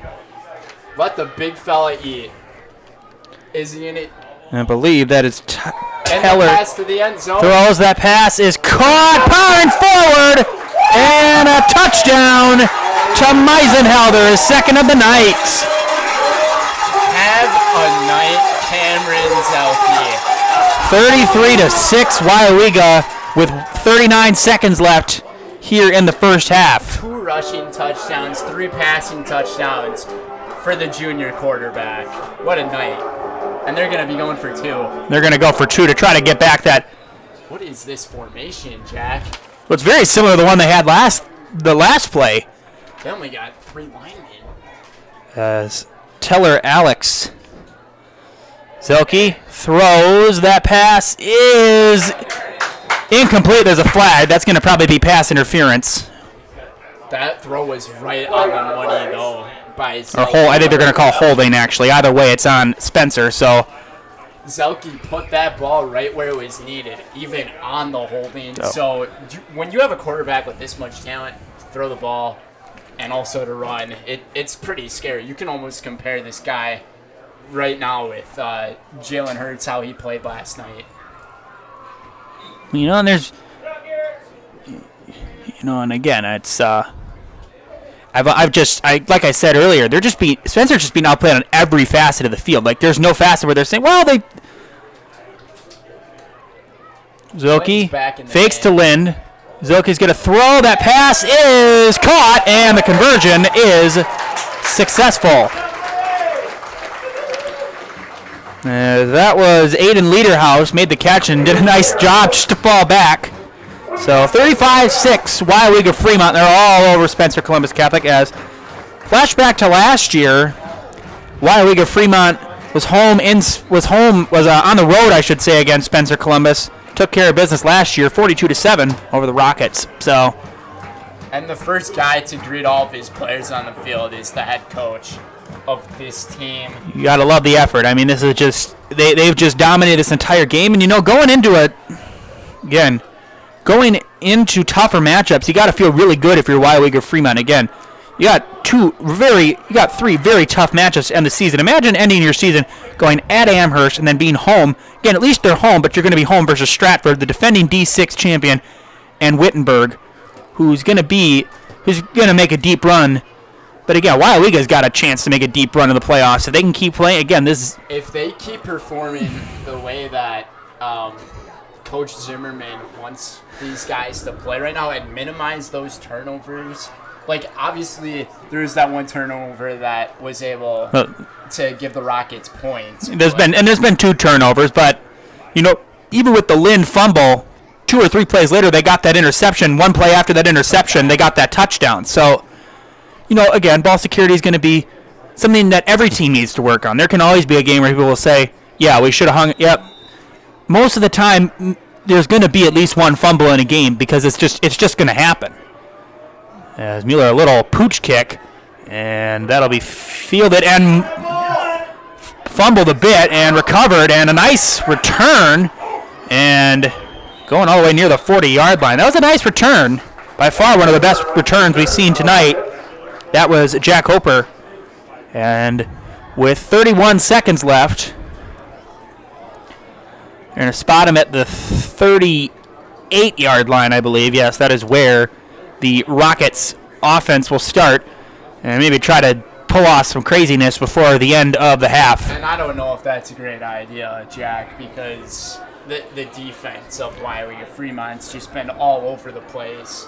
They can't, and again, their O-line can't buy Burkhauser any time, or Meyer, whoever's that quarterback. There's been pressure all night. He hasn't had time to throw it, and the one time he did at least have some time to throw it, he threw it right to Karen Zelke. Yeah, I would just run a few running plays. You do get the ball to start the second half, so maybe during halftime, Coach Gores can talk to his team. Burkhauser rolling, he's in trouble, and taken down! He is sacked by Vanden Hoffman. And that's just something right now, it just makes me a little frustrated that the Rockets just... And I think that's going to take us to the end of the first half. Like, that's not the way you want to end a half. I would have just ran the ball, get a couple of yards, call it half. And I think the Rockets are just going to run this to the end. And that is the end of the first half. A dominating first half from Wyoming Fremont. Absolutely. No, you're all good. You're all good. You're all good. That was the right move there by the Rockets to try a passing play, but that's how the half's going to end now, so... All right, well, we'll take a commercial break. We'll be back with a little bit of a halftime recap, and we'll see you after these couple messages on Zaleski Sports. Now open in Rudolph with the same great childcare you know about in Auburndale. Here's Brooke Sievers to tell us about it. The community here in Rudolph has been extremely welcoming, and we're excited to serve here just like we do up in Auburndale. Part of the process is to help out the school districts and to help the children their 4K children to stay close and get services right here. We serve here in Rudolph 1-year-olds up until 12-year-olds, and up in Auburndale we serve 6 weeks old until 12-year-olds. Our Auburndale pea pods, wiggleworms, busy bees, and fireflies welcome the Rudolph sweet potatoes, lovely ladybugs, and beautiful butterflies. Wondering what to feed your team after work, the game, or this weekend? Chips Hamburgers in Marshfield and Wisconsin Rapids has tasty char-broiled burgers for any hungry appetite. From the classic hamburger to the famous Chips Champ and everything in between, check out our daily specials. Stop inside to enjoy your meal with comfortable seating. See our complete menu of burgers, hot ham and cheese, hot beef, chicken and fish, fries, rings, curds, and ice cream served year-round. In a hurry? Same great menu in the drive-thru. Chips Hamburgers in Marshfield and Wisconsin Rapids. Wondering what to feed?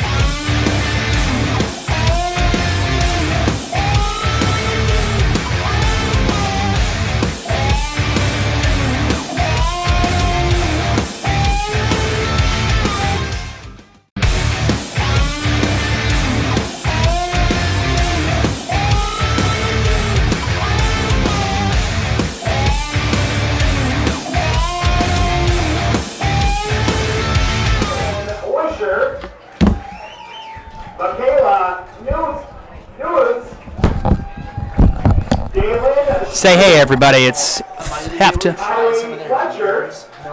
It's halftime, 35-6 in favor of Wyoming Fremont all over Spencer Columbus in a dominating first half on every facet of the ball. Rockets have got a lot of work to do in the second half, and I don't even know if they're going to be able to accomplish it, but who knows? They can get some good plays together. You never know what can happen in this game of American football.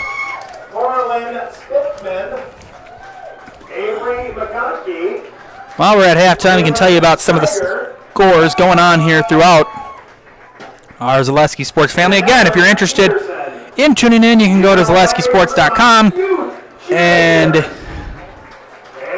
to the football players. Again, the youth program.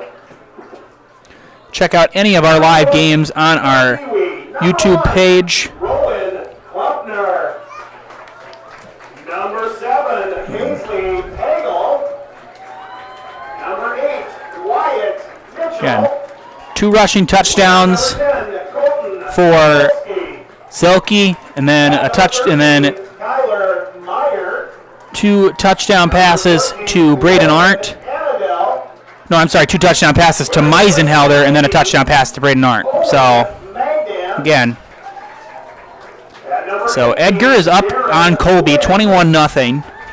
Again, Spash still leading. 14-10 over DC Everest. Number 25, Ashton Mitchell. Wittenberg trailing Amherst 14-7. Mason Rappert. Pittsville and Auburndale stuck in a slugfest, 6-0 Panthers. Number 58, Isaac. 35-0 Wausau West leading Marshfield. Number 60, Owen Sassman. At number 65, Hortonville and Wisconsin Rapids are at halftime. 20-0 Hortonville. Stoppel. And wearing number 92, Lucas Mates. I believe I'm missing a game. And number 2, Lucas Benner. Oh, I know what's not up. It's Shawano and Wapaka. I don't think that stream ever went up. So looks like we will not have any score from Wapaka. I believe they'll be home next week. If schedule serves right, they should be home against Xavier, I think. Like I said, then they'll go on the road versus New London, I know. They'll be home versus Seymour, and then they'll go on the road to Winneconne. So that's where me and Brendan were last year. We were in Wapaka, covering some Comets football. Kind of been switching all around. I was in Stevens Point covering Pacelli week 1. I didn't work week 2. Brendan was in Mosinee week 1. Then he was in Clintonville. Week 3, I was at Wisconsin Rapids. Brendan, you in Mosinee? I was in Amherst. Amherst, that's right. You did some sideline reporting. I believe that was against Stratford. Then last week, me and Brendan were in Mosinee when the Indians defeated Ashland. And then this week, obviously, we're here in Wyawega. And then next week, we will be back in Mosinee when the Indians host the Hodags of Rhinelander. And after that, I'm not really sure where we're going to be, but we'll... That game coming up next week is going to be a pretty good game. 2 good teams in that great Northern Conference. Remember, they've got Little Caesar pizza, fresh baked goods, hot dogs, nachos, chips, popcorn, candy, soda, Gatorade, and water.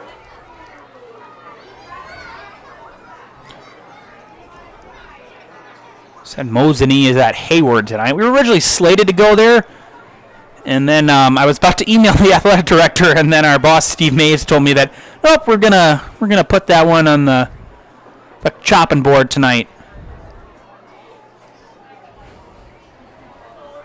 I suppose we could just kind of talk about football all around us, you know. Mosinee.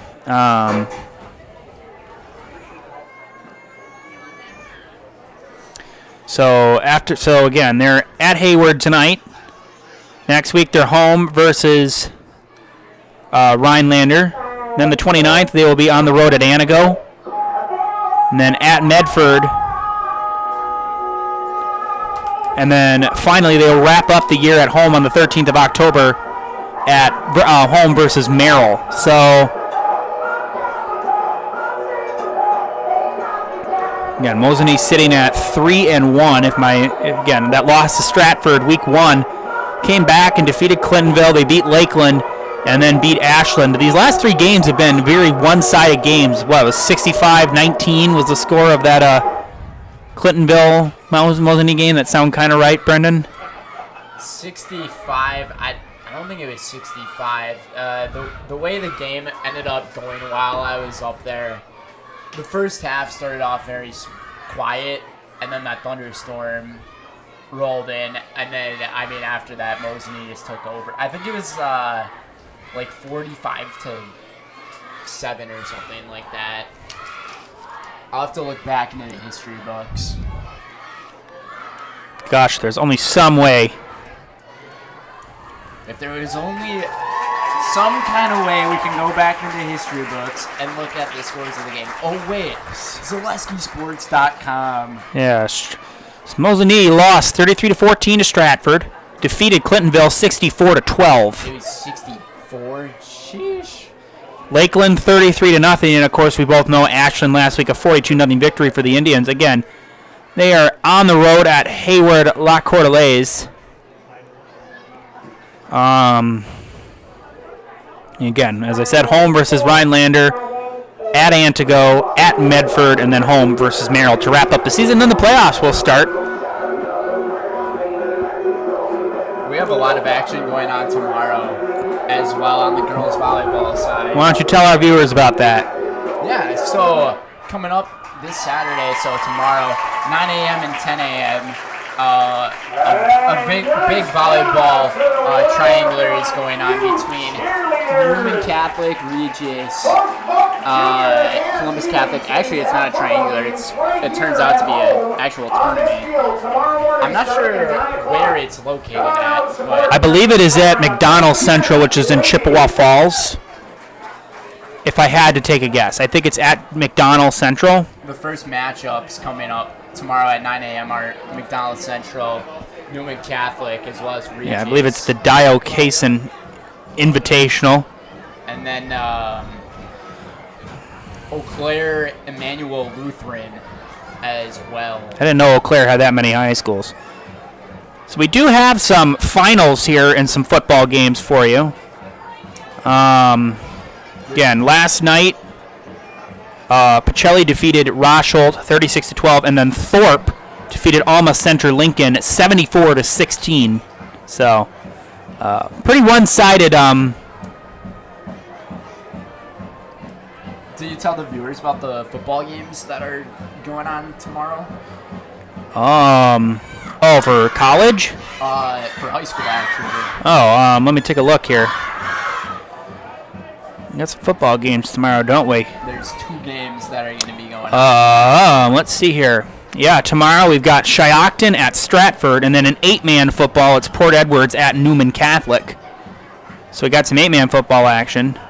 Yeah, Pacelli is going to be at that McDonald Invite, as well as Tri-County, Auburndale, and Assumption. It looks like Wapaka is going to be it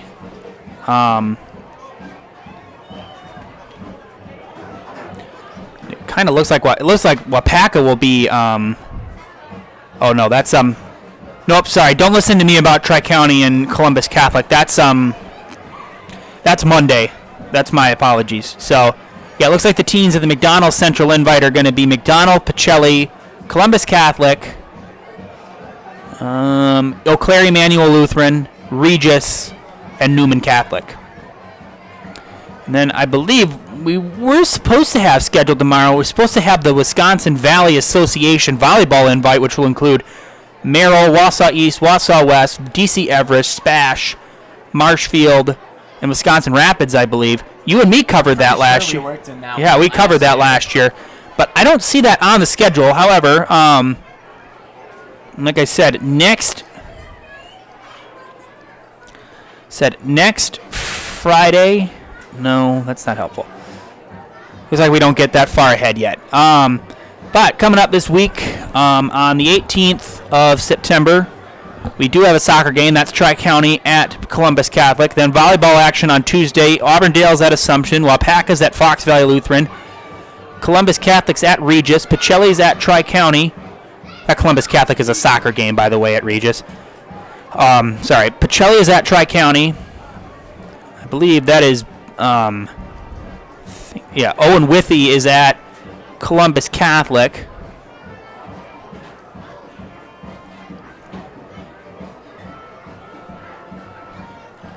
Greenwood is at Loyal. And then we got soccer action on Thursday. It'll be Newman Catholic at Pacelli, Wausau East at DC Everest. And volleyball, Pittsville at Pacelli. Me and Brendan will have that one for you. Wausau West is at Marshfield. Iola Scandinavia is at Amherst. And then another soccer game, we got Columbus Catholic at Amherst. And then finally in volleyball action, also on that Thursday, Phillips is at Stratford, Colby's at Greenwood, and Columbus Catholic is at Neelsville. So a whole slate of action. And we're about to be close to ending this halftime period. Again, we thank you for tuning in tonight.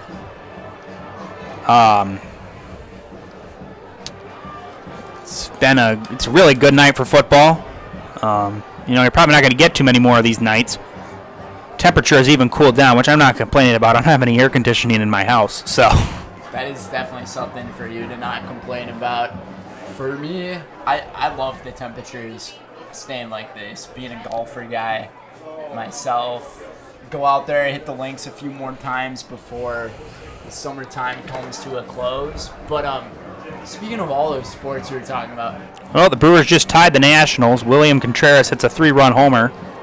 I just got that notification. Oh, you just got it too? All right, perfect. Say that too. Speaking of all the sports going on, but another thing too, we were talking about those NFL matchups. Yeah. Travis Kelce and Chris Jones are going to be playing in that game against the Jaguars. Oh, they are. So you might get a better look at how Kansas City actually is compared to what they were in Week 1.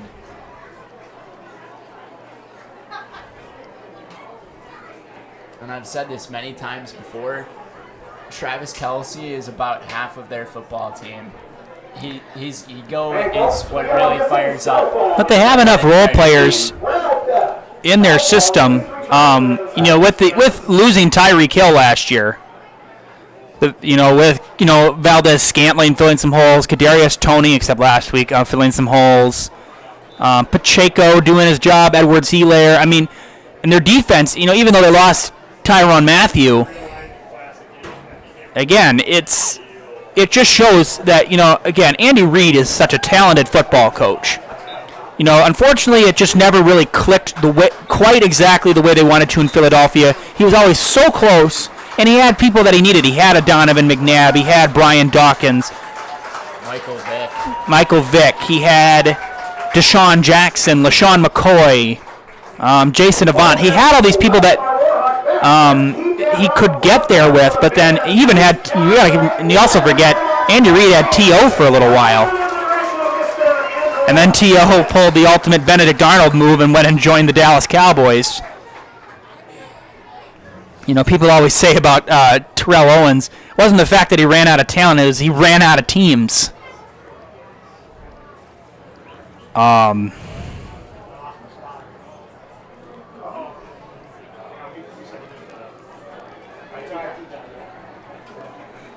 Yeah, Brewers have taken the lead now. Carlos Santana launched a home run, 4-3 Milwaukee. It's about time. They're playing the Nationals. Of course, they did. They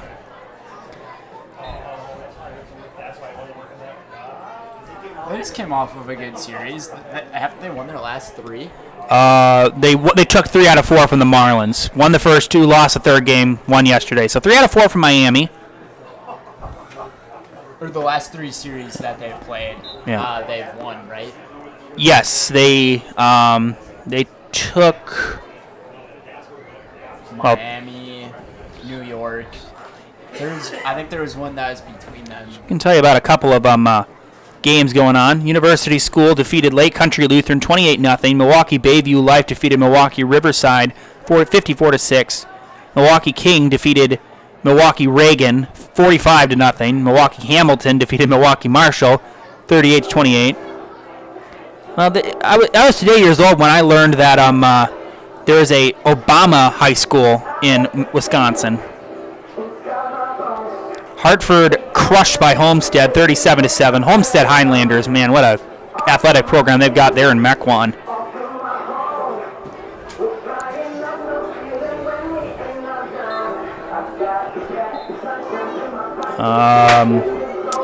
Let's see here. We could take a look at the rankings. Just trying to fill a void here. We don't get to talk a lot during halftime. Most of the time we're playing a show or... but again, it's nice to just kind of talk about football and just talk about sports in general. We don't get a lot of time to really... I mean, Brendan does. He hosts a little podcast called On the Sideline. Down on the Sideline. I apologize. We like to call it the Dots Podcast. Yeah, I gotta watch one of those sometime. I haven't watched one. I would tell you, my good friend Matt and I, who goes to Lakeland, we provide some pretty good information about what's going on around the NFL. Do you guys yell at each other as much as Stephen A. Smith and Shannon Sharp do? Oh man, we don't yell yell at each other too much, we do go over our top 10 teams, who we think are the top 10. Who'd you have in your top 10? There we go. There's a good question for you. Who'd you have in your top 10 this week? So coming in at my number one spot, I believe I have the San Francisco 49ers because I respect that. I find their team to be the most complete. Did you have the Packers in your top 10? I did not have the Green Bay Packers in my top 10. If they beat Atlanta this weekend, could you maybe see them in your top 10? It depends how great they do against Atlanta. Again, I believe they're at Atlanta, then they're home versus New Orleans, and then it's Thursday night versus Detroit. If they beat Detroit, I can't see how you can't put them in your top 10. And I have the Detroit Lions as my number 6 in the NFL right now. I think that's fair, but again, it's only been 1 week, and people saying like, "Oh, they're Super Bowl contenders." They played 1 game. It looks like we're ready to start the second half here. Here's zoom out a bit. Here we go. Alrighty, so Spencer will start with the ball.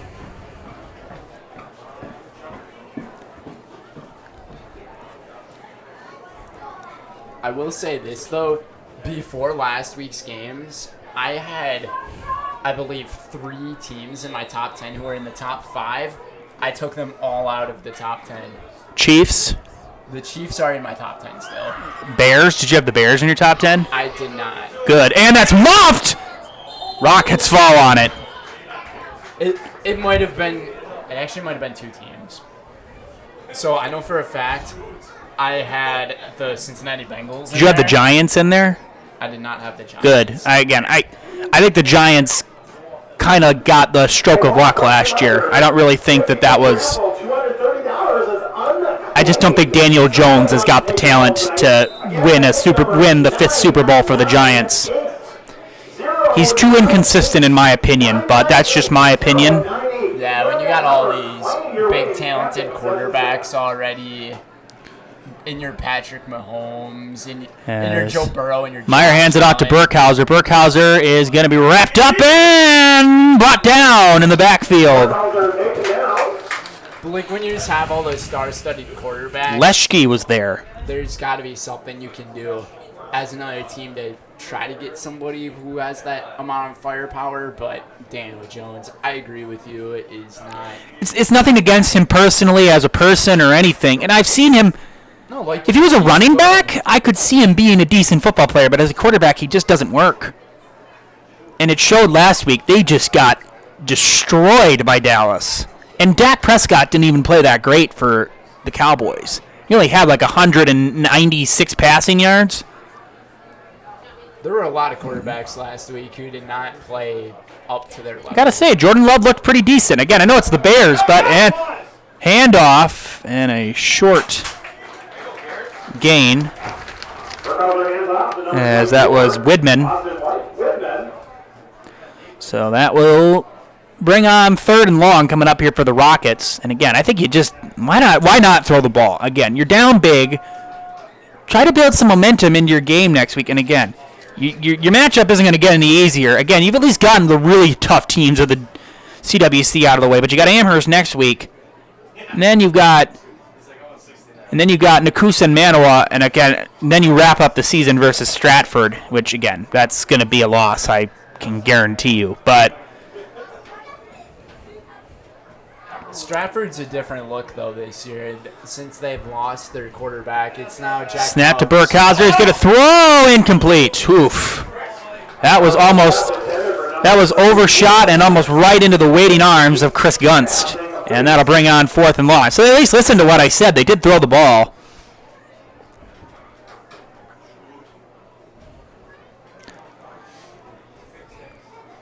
But once again, like, with that being your first drive, coming out of the half, you'd have to assume that Coach Gorst was telling his guys that we just need to come out with a different type of mentality, a different type of firepower. As again, to a 4th and 9 on your first drive, just not really high snap. As short punt, that's not going to go very far. And that will roll and be spotted at about the 48-yard line. That was a really impressive catch right there by the punter. Fortunately, just not a great punt. And again, great field position will start Wyoega Fremont's next drive. It's too bad we don't have the punter or the kicker's name. Yeah, I don't have his name on my roster. He's number 34, but there is not a number 34 listed here. So I really apologize. I don't know his name. I couldn't even say his name when he was kicking the extra point after the touchdown for Spencer. So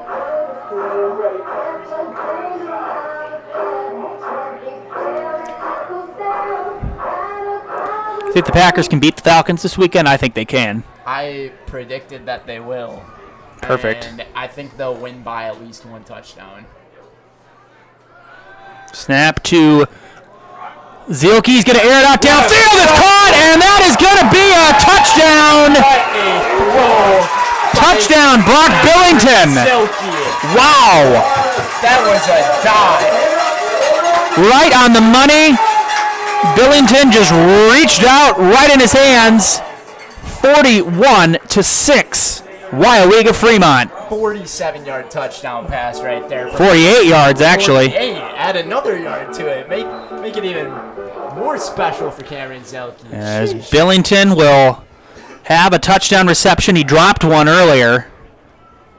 Extra point will make this clock tick, tick, tick rest of the way. Yep. Snap placement kick on the way, and it is right down the middle, 42-6. Waiawega Fremont. Or maybe they won't let it because I don't know if once the play happens. Yeah, so 42-6. One play, 48 yards, touchdown. I was going to say this. I know you're not going to believe me. Are they going to score a touchdown on their first play of the drive? I can't believe you because you didn't say it. But I'll at least say, okay, all right, I'll give you that one.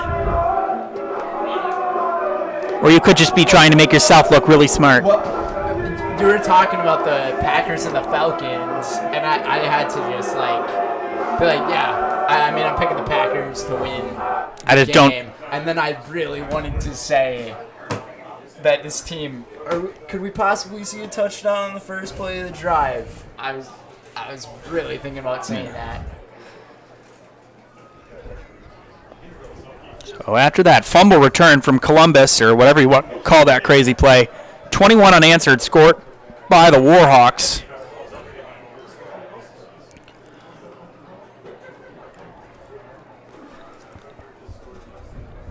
With a win tonight, unless there's some massive collapse, Waiawega Fremont will go to 5-0. Columbus will go to 0-5. Again, Waiawega will have a big matchup next week at Shiocton. Of course, the Chiefs have stepped down after the Division 7 runner-up last year, despite getting, again, like pretty much every team, getting blown up by Regis at Camp Randall. But still made it as Mueller line drive kick, and that will go into the end zone for a touchback. And Columbus Catholic will start at the 20-yard line. At this point now, if you're Spencer Catholic, what's the play? I don't really know. Again, it's hard to really predict, just by... And we've said this going in every drive. Like, what is the play? They keep trying to stick with that same thing where they try to do those runs off the outside and then maybe throw just one pass play in there, but it's just not working.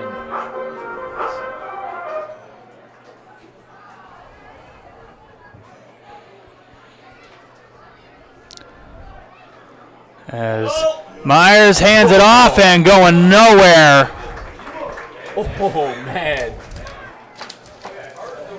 There have been a lot of really big tackles here in tonight's game. I believe on the carry that was number 47, Carter Lepke. So I believe he lost yardage on that play. And it looks like he lost about 2 or 3 yards. That was either Ethan Garrett's making the tackle or Carter McDaniel on the play. Yeah, McDaniel's been all over the place tonight. 2nd and 12, loss of 2. You know who else has been all over the place tonight? Zielke. That is absolutely correct. Handoff. We got a run. We got a flag. Let's see what the call is. Thrown in the backfield, so you'd have to guess it's on the offense. That was number 34 with the run. Yeah, Zielke's just been everywhere. He's got an interception, 4 passing touchdowns. 2 rushing touchdowns. He's got a couple of nice kicking returns, both punt and just like on a regular kick. He has set up Waiawega with great field position time and time again. It's hard to really not point out the fact that he is the reason you're winning this game by as much as you are. Again, his receivers have made the catches that they've needed to make, and that's great as well. It's been a whole team effort. It's been a whole team effort. The defense has just shut down Spencer on every aspect of the ball. I will say this, if there is a fantasy football for high school football, Cameron Zielke, he's a really good player to pick up. And they're going to hand it off, and amazingly they get it away. I was so surprised that ball was even handed off. Going nowhere is Austin Widman. He got nothing, and I think he lost yards again, and this is just going backwards. This could be a block punt. With how far back they are. There's Leshke on that tackle, by the way. It's third. I believe it's 4th down, right? I believe it's 3rd down. Oh, no, 3rd and 20. They just hadn't adjusted the... It's 3rd. Oh, that's right. It was the penalty. That's why I got thrown off, because they lost 5 yards because of the penalty. So 3rd and 20. There was a loss of 3 on that play, all the way back to the 10-yard line. Burkhouse going to throw. Pass is caught, but nowhere near the first down.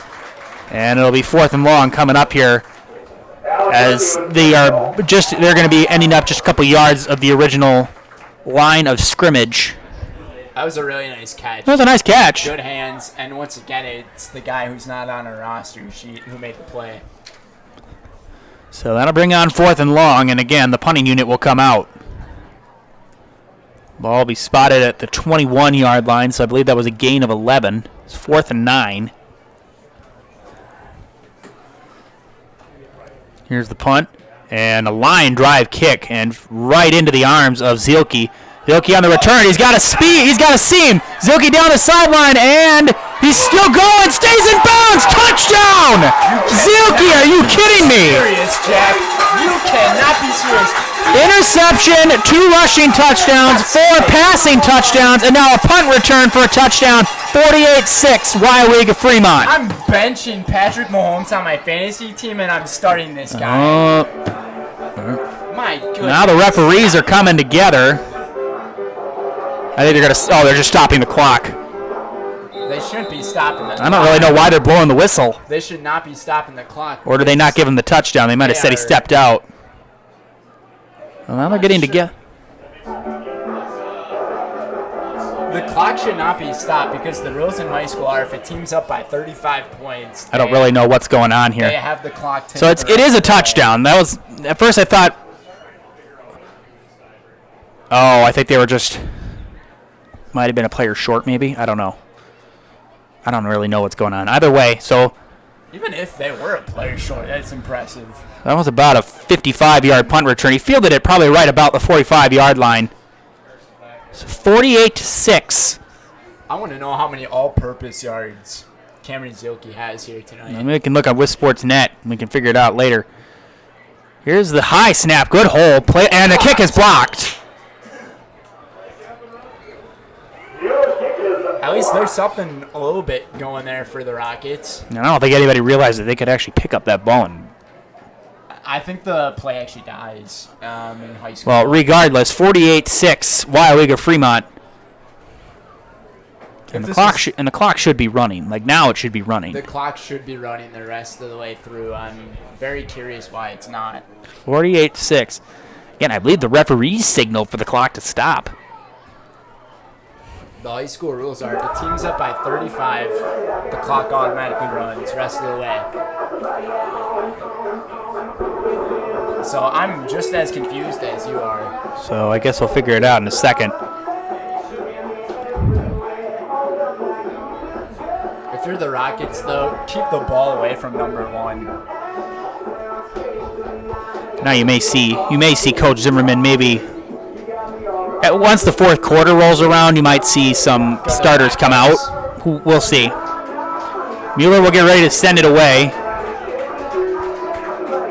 Spencer had a little bit of momentum for a second when they got that defensive touchdown, but it's been all Waiawega since.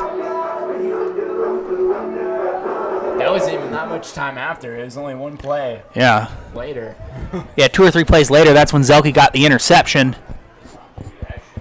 Oh, no, that was a different drive. Never mind.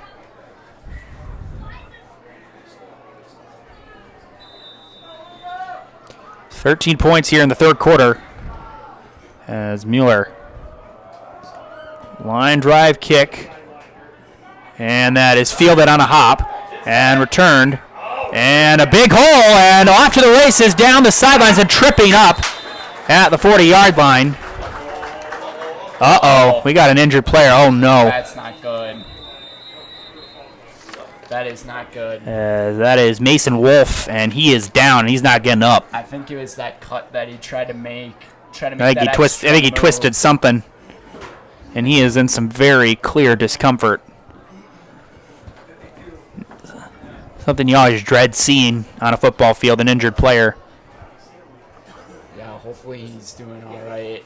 I think he might have done something with his ankle there. Ouch. As the Rockets are going to head to the sideline. You hate to see things. Yeah, like that's not good. Again, he's just kind of holding his head. I'll tell you about the rankings in football. In D1, number 1 is McGuanago. Number 2 is Kimberly. Number 3 is Muskego. Number 4 is Franklin. Number 5 is Sussex Hamilton. Number 6 is Arrowhead. Number 7 is Verona. Number 8 is Marquette University High School. Number 9 is Middleton, and number 10 is Oak Creek. So again, that's pretty normal of what we usually see at D1. Especially with your top 5. With the Kimberleys and the Muskegos, the Franklins, McQuanago, Arrowhead's always in there. D2, Kettle Moraine is number 1, followed by Waunakee, Brookfield Central, Kaukauna, Badger, which is Lake Geneva, Menominee, West De Pere, New Richmond, Sun Prairie East, and Homestead. Again, typical there. We can talk about D5. That's the one we usually pay attention to really a lot.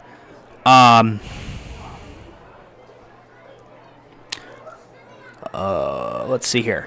For D5, Columbus, not Columbus Catholic, but Columbus in Columbus, number 1. Colby, who's playing Edgar tonight, they're trailing, I know. They are number 6. Wittenberg, number 9. In D6, Stratford, number 3. Auburndale, number 7. St. Mary Springs, number 2. They'll be a force to be reckoned with. Maybe we might see a rematch of St. Mary Springs and Stratford in the playoffs. That was an absolutely incredible game last year. And then again, a rematch maybe of what we saw last year. Regis number 3 in D7, Edgar number 4 in D7. I think that would also be a really good game to see happen. So yeah, again, a lot of familiar faces in these rankings. Ellsworth is number 8 in D4. They defeated Edgar. Edgar's only lost so far, an 8-6 win in Edgar. As there's a handoff to the outside, and trying to get outside, he's got a seam, and did they throw a flag? I don't know. There is a flag on the field. There is a flag, okay. That carry was made by Logan Eller. Very likely to be a hold. And it will be on Spencer Columbus. They're moving him back. Flag on the play. I think it's a hold. Most of the time when you get that wide open of a seam on the side. Oh, it's a face mask on the defense, actually. Either way, oh, no, it's on Waiwega. All right, my bad. It looked like they were moving Spencer back at first.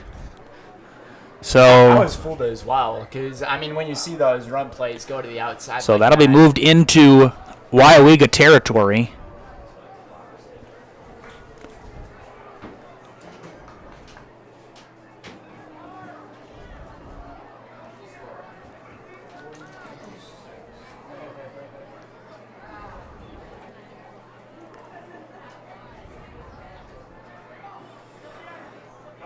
His handoff and going for a short gain is number 34.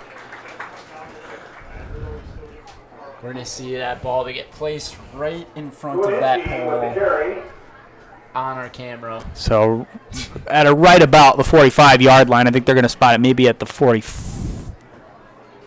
They're going to mark him at the 46. You can see a little sliver of the ball on the screen right now. Yeah, a little bit. That's why you have commentators. But now you got some of the offensive line being hidden. 2nd and 7, gain of 3 on that play. As the handoff from Myron up the middle, and they'll be near a first down. We'll see if they give it to him. It'll be 1 or 2 yards short. Yep. See where they spot the ball. Looks like they're going to spot it right at the 40-yard line. So, again, about a yard and a half short. This is a 3rd down. Yeah, so 3rd and 2. And even if they don't get it, you'd have to assume they're going for it. Well, when you're down as big as they are, you're trying to build some momentum going into next week. Again, you got Amherst in, again, Stratford. And we got some movement, and that'll be a flag. That is going to bring on a first down, as that was on number 79, Julian Hafner. And he knew it right away. He was frustrated with himself. The big fella not happy with his own self after that one. It's a 5-yard penalty that'll be moved to the 35. Again, mistakes happen. Luckily, this is a point of the game where if you accidentally make a penalty, you commit a penalty, it's not the end of the world for your team. Just got to get that together for the tougher weeks ahead against Amherst, Wittenberg, and Stratford. It's a handoff. Number 34 piling forward, and he'll be taken down near the 30-yard line. They're going to mark him at the 31. We'll see. No more 32. So just a short gain of 3.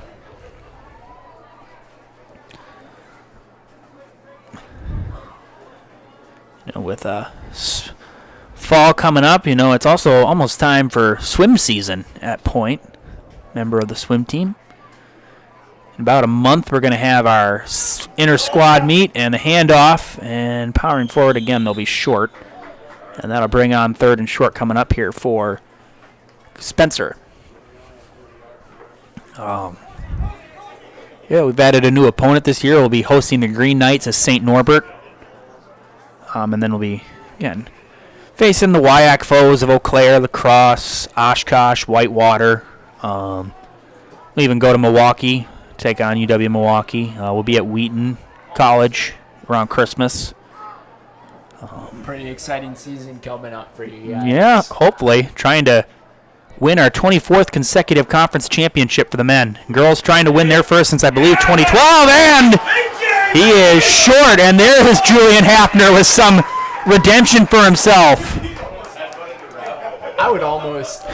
I think the coordinator said he almost headbutted the ref. I would almost say that play was from the movie. That was the game plan right there. Cole Hilgeman on the carry for... I think one of the offensive linemen might have told him, I think that was pretty stupid of you, and I think he might have just said stupid's a mean word, and he just absolutely The game plan? them. The game plan? Yeah. Yes. Stupid is a mean word. Iconic. 4th and 4 coming up here for Spencer. The handoff, and they're going to get a seam, and they got the first down, and into the 20-yard line, number 34, and so... This number 34 guy, he's doing a lot of work for this team. So right now, the one thing you can say if you're Coach Gorst is, hey, you were 100% converting on 4th down. You just completed your first 4th down conversion there. It's a good methodical drive right down. That was a gain of 9 on that play. 4th and 4. Spencer is staying in that one formation where it's almost like a T formation, and then they get that motion going. As this is going to probably bring on the end of the 3rd quarter. I think it will. We'll see if, and they are going to run one more play. And the handoff, there goes to the corner, and staying in bounds, he's going to get in for the touchdown. And we do not have a camera shot of that touchdown. As Logan Ehlert.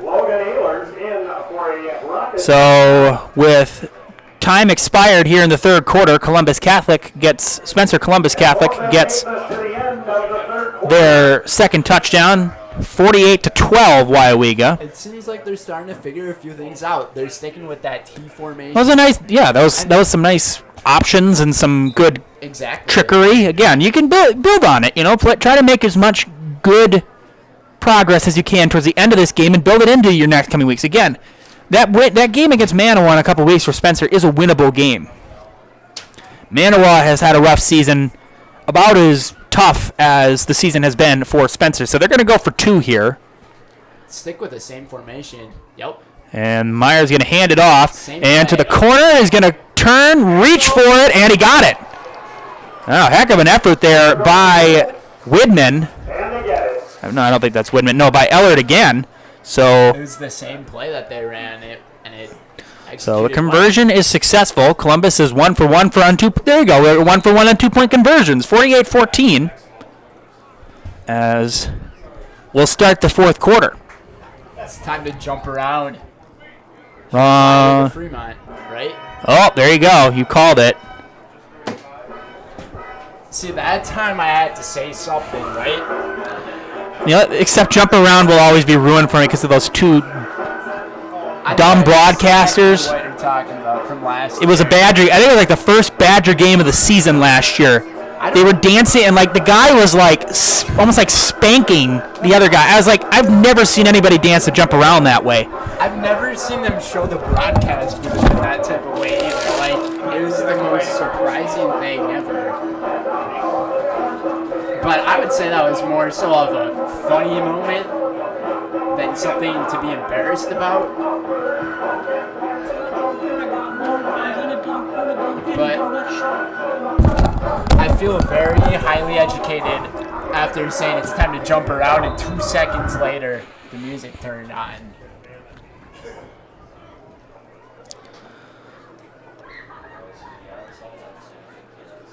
And do you go for the onside kick here? No. Absolutely not. Do you want to lose by more points? We'll see. I think they're going to do the run-up. That's smart. No, I think they're... no, they are. Okay. Well, he's at least going to go in the regular kicking formation. He may squib it.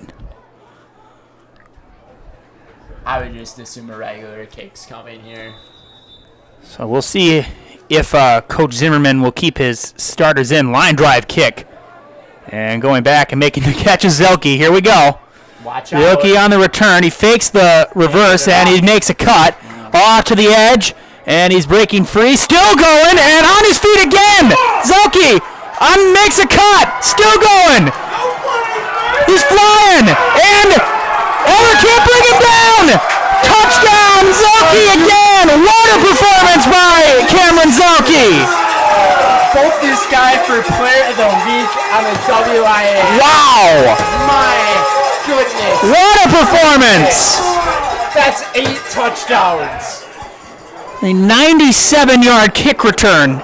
Maybe the onside kick was the right way to go there. Maybe. I was about to say, because you keep it out of the hands of Zelke. We are doing our best that we can with this camera work. No, that's probably the best angle we've had on the upright all night. Thanks, 50. Man. Yeah. Believe it or not, that was 97 yards for Zelke. 97 yards. I want to know how many all-purpose yards this guy has. It's got to be over 500. Easy. Here's a snap placement kick on the way. Look at that. And it's good by Mueller. 55-14. Wyowega Fremont. I'm going to ask some of these guys over here to see if they know. Well, and just in his last two returns alone. How many all-purpose yards does he have? It's got to be. His last two returns have been 152 yards. 55-yard punt return and a 97-yard kick return. Unbelievable. 55-14, Wyowega Fremont.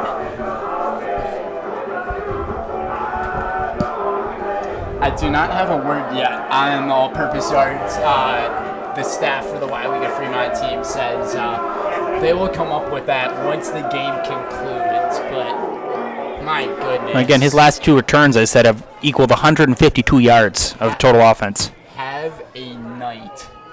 So, with 11:38 left, 55-14, Wyowega Fremont. It's just unfair. It's been all Warhawks all night. Jumped out to a 21-0 lead. It was 21-6. They scored two more to make it 35-6 at halftime. was 48-6. A touchdown drive by Spencer Columbus immediately erased with that kickoff return. Zelke right now is all alone on the sideline. It's just him. Line drive kick. It'll be fielded off his hands. He's got to go back and return it. He will. Can he make a decent return? No, he's going to fall down. That's got to hurt the ankles. I saw that one. And he tried to make that cut, but it seemed like he just wasn't able to perform it. Zelke right now drinking out of his Gatorade bottle. Yeah, that was Mason Wolf, so that's at least a good sign to see. Wolf came out earlier. He's at least back out there. That is good to see him. That is a good. It looked like it was a pretty nasty injury at first, so it's nice to see him back out there. So 55-14, as we're under 11 minutes, and we'll see how Spencer carries out the rest of this game. Maybe just try to run as much time up the clock. I would say just stick with that same formation. Keep running those jet sweep plays. Maybe some counter action. We'll see. Here's a snap and the handoff, and there's a hole, and number 34 breaks loose, and that's exactly he'll get a first down. He'll take it to about the 25-yard line. That time they stuck with the and now number 30. Oh no, he's getting back up. It looked like at first he was slow to get up at first, but he's back up. Seen enough injured Rockets tonight. That time they went with the counter play, and the counter action's been able to do well for them tonight. Meisenhelder now over there talking with Zelke. He's going to sleep well tonight, I'll tell you that. Cameron Zelke will sleep well tonight. 1st and 10 now from the 24-yard line for the Rockets. Snap, handoff, and again, another short gain. Again, the pass game just hasn't been here at all for Spencer. And again, I think maybe has that been part of their problem all year is they just don't have the pass game. You can only last so long with just running the ball. Yeah, you got to find some kind of balance out there on the offense. And unfortunately, they haven't really been able to get that here tonight. And that's why we've seen them struggle tonight, and not just tonight, throughout the entire season.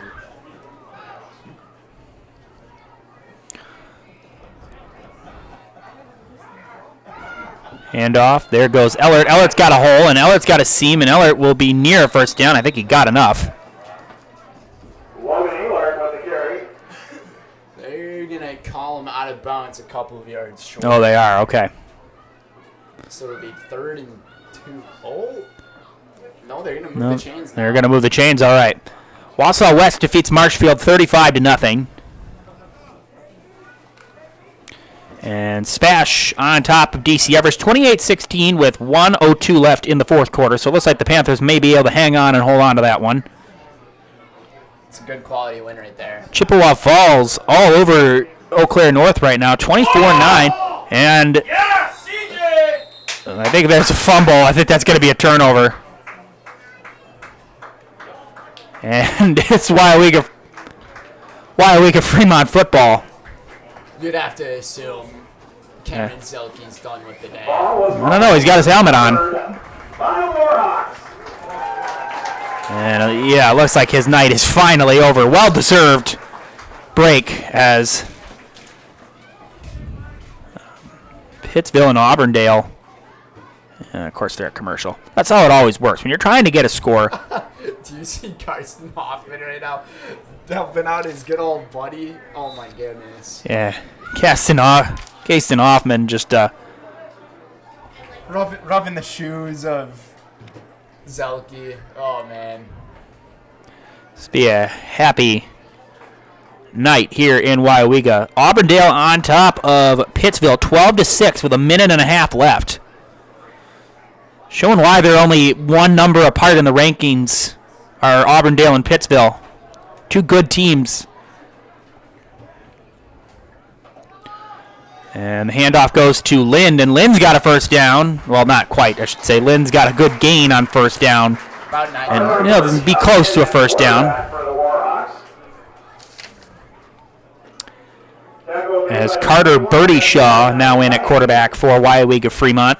So Zelke's night is done. What a night for him. What a night for this Wyoweeka Fremont offense. Special teams and defense. As they're going to go to 5-0. Again, they'll have a tough test next week. at Shiocton. And again, then the schedule will really get interesting when they're playing Amherst, Stratford, and Wittenberg to end the season. And now the handoff on second down, that'll be a first down carry. As Riley Scherg on the carry. Number 18, Xander Bateman, tackle. Number 58, Ryan Burdick. Oh, I'm sorry, Xander Bainman on the carry. I apologize. It was 18, not 8. No, I think you were right.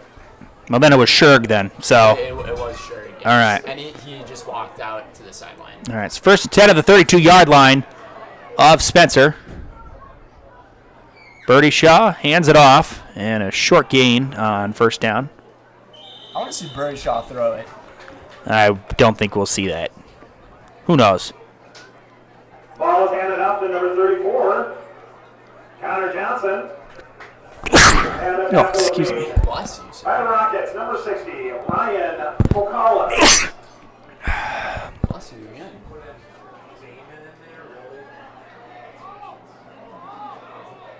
(27-22) Wittenberg leading Amherst with 3:47 left in the fourth quarter. That's a good game between two good CWC large teams. 27-14 Hortonville on top of Wisconsin Rapids. Looks like Edgar and Colby has finished. I'll try to get a score for you for that one.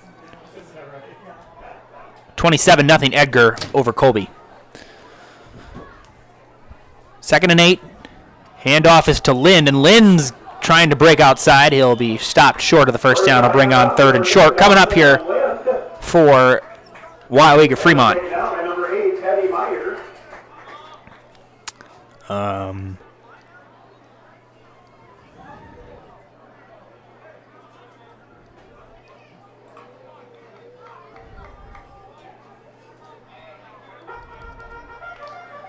I believe Pittsville is able to hold on, take down Auburndale. Auburndale is able to hold off Pittsville 12-6. 3rd and 7 for Birdie Shaw with Scherg in the backfield. And they do give it to Scherg, and Scherg brought down short, and that's going to bring on 4th down here for Wyoega Fremont. I want to see them kick a field goal from here. I think the punting unit, well, I don't know. Of course, Mueller's not coming out, so I don't think they're going to kick a field goal. I think Mueller has the leg to do this. He does. So yeah, the accuracy, that's the only thing. He did push it wide. He did push an extra point wide to the left. We'll see. I think it'd be a good test, and I mean, you got nothing to lose, you know? Trying to take, I think, as much time off the clock. Oh, Mueller's going to come out, and they're going to kick the field goal. They might get a delay game on this, though. They're taking a while. Would this be something if he makes this kick? Alrighty. So it'll be a 42-yard attempt. This would be something. And we'll see. And here's a snap, high snap. Placement kick on the way. It is short. Oh, man. A little more oomph on it. I think he probably would have got it. It had the right direction. It just... He hit it dead center. Yeah. So Columbus will take over with 3:20 left here in the fourth quarter. 55-14. The amount of excitement here if he would have made that kick. Yeah, just he's just probably needs a little. It just probably needs about 5 extra yards added to his leg strength, and he probably would have got that. I don't even know what I just said. You said 5 extra yards to his leg strength. Well, okay, people knew what I meant. There's a scene in the movie Heavyweights.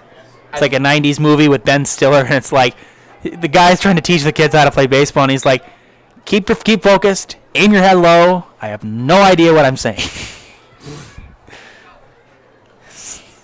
Snap, and they hand it off, and a short gain, and wrapped up immediately. I would say that's kind is of Burkhauser teaching people how to not slice a golf ball, because a lot of people don't really know how to fix a slice. They're like, okay, I'm just going to turn the golf club as far over to the right as possible, so the ball, or to the left as possible, so the ball just goes dead left. That's not how it works. I want to talk about people who have made a difference. How about Trevor McGill in the Milwaukee Brewers bullpen these past couple weeks? What a job he's done, like just containing other offenses. He's pitched very well. Here's a handoff. And again, another short gain. Final 2 minutes of the game. As we're going to hit under 2 minutes. So that'll bring on 3rd and long coming up here for Columbus Catholic Spencer. So, again, there is some bright spots to this game for Spencer Columbus Catholic. Whether you want to look at it bright side or not, they're 100% converting on 4th down, 100% converting on 2-point conversions. That touchdown, the second touchdown drive looked really nice, actually. Like, they made some nice plays, and it looks like we're going to have a timeout called, I believe, by Waiawega. Yes, by Waiawega. We drew another number because the tickets still haven't been claimed. We're looking for a red ticket this time. Ticket number 658659. And we want to thank Waiawega for hosting us tonight. Nice area, nice people. Don't get around here very much. Of course, Wapaka's not that far from here. That's part of our broadcast group. But, yeah, we don't get out here very much. This is halfway between our hometown areas. Pretty much, yeah, I would say. It's probably actually closer for me than it is for you. You're adding probably about an extra 20 minutes, but... Just about, probably. But make sure you guys stay tuned for our post-game show, because I think we're going to head down there and do an interview with Cameron Zielke. Coach Zimmerman. Hopefully Brendan will be able to get in there. We'll see. I should be able to. He hustles, because otherwise I think the fans might maul Zielke. And there's a handoff, a big hole for Burkhauser, and he breaks loose. Burkhauser past midfield, and he's inside the 45-yard line. Well, he's ran so many plays tonight that eventually there was gonna be a seam that was gonna break for him. So longest offensive play of the night. Absolutely, good run. Yeah, we're now under a minute, and we'll see if Spencer they'll at least get one more play off, but after that, we'll see what they do. Will they even maybe just try to take a deep shot here? I mean, again, is it really worth taking a deep shot, scoring a meaningless touchdown? I'd be a fan of that. Why not? Here's a handoff, and wrapped up and taken down. Why not take that deep shot? This does take a heck of an arm out of a quarterback, though. Wow, they must have updated their roster, because I've got some people. There's some people for playing for Spencer that I don't have on here. Number 12 carried that. I don't have a number 12 on this roster. Again, I apologize, folks. I don't know these names. Number 30, and again, of course, one of the names has been one of the bigger contributors for Spencer tonight. Number 34. Again, I don't know his name. Last play of the game, Jack. Final play of the game.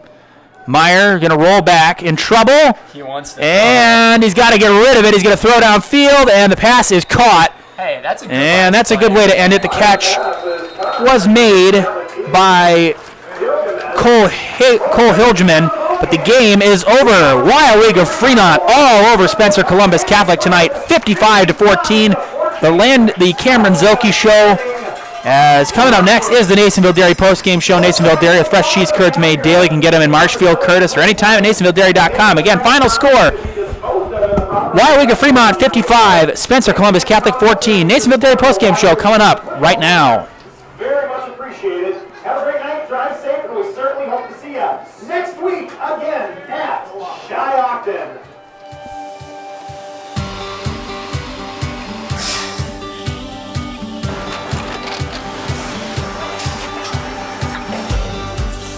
Good day. My name is Ken Hyman, and welcome to Nasonville Dairy here in central Wisconsin, Marshfield, Wisconsin, as a matter of fact. Nasonville Dairy actually goes back to 1885. We are the oldest plant in Wood County. When our father brought us here in the early 1960s, we ran 7,500 pounds of milk a day. We now run 1.8 million pounds of milk a day. We buy dairy milk from 200 dairy farmers here in central Wisconsin, produce it, and ship it all over the world.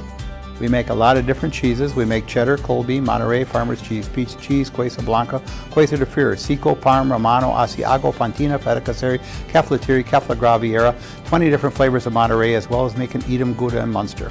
This has allowed us to go to a lot of different countries. Our furthest accounts are now in China, Japan, Canada, Saudi Arabia. We do ship to Mexico, as well as a number of other places throughout the world. This is what we call Cheese Making 101. We tried to walk you through the cheese plant today, and we're in hopes that you see our people, what they're doing, and the amount of work that goes into producing the products that we hope you enjoy.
We make a lot of different cheeses. We make cheddar, Colby, Monterey, Farmer's Cheese, Peach Cheese, Quesa Blanca, Quesa de Freer, Seco, Parm, Romano, Asiago, Fontina, Feta Caseri, Caflateri, Cafla Graviera, 20 different flavors of Monterey, as well as making Edam, Gouda, and Munster. And the cheese be with you.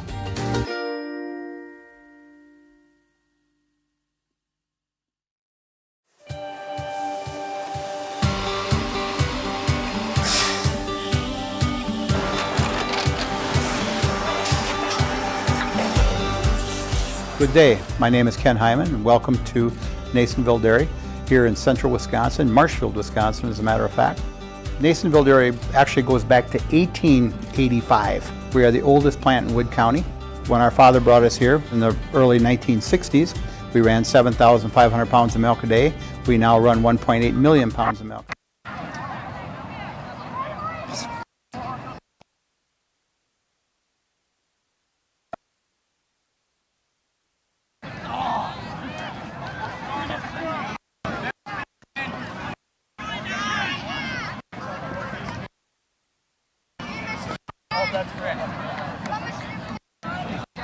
Coach Zimmerman. And then I'll definitely want to get Zielke. Coach Zimmerman.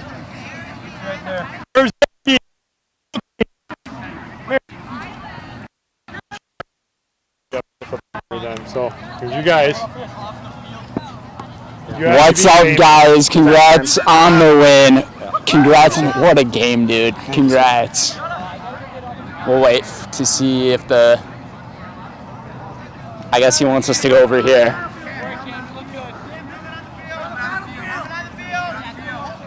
I'm still trying to count how many all-purpose yards you have in the game. I don't know if he's good or not. I think we're good. Welcome back, folks, to the Nasonville Dairy post-game show. Joined alongside some pretty good studs over here on this Waiawega Fremont team. We're going to start off with Coach Colton Zimmerman.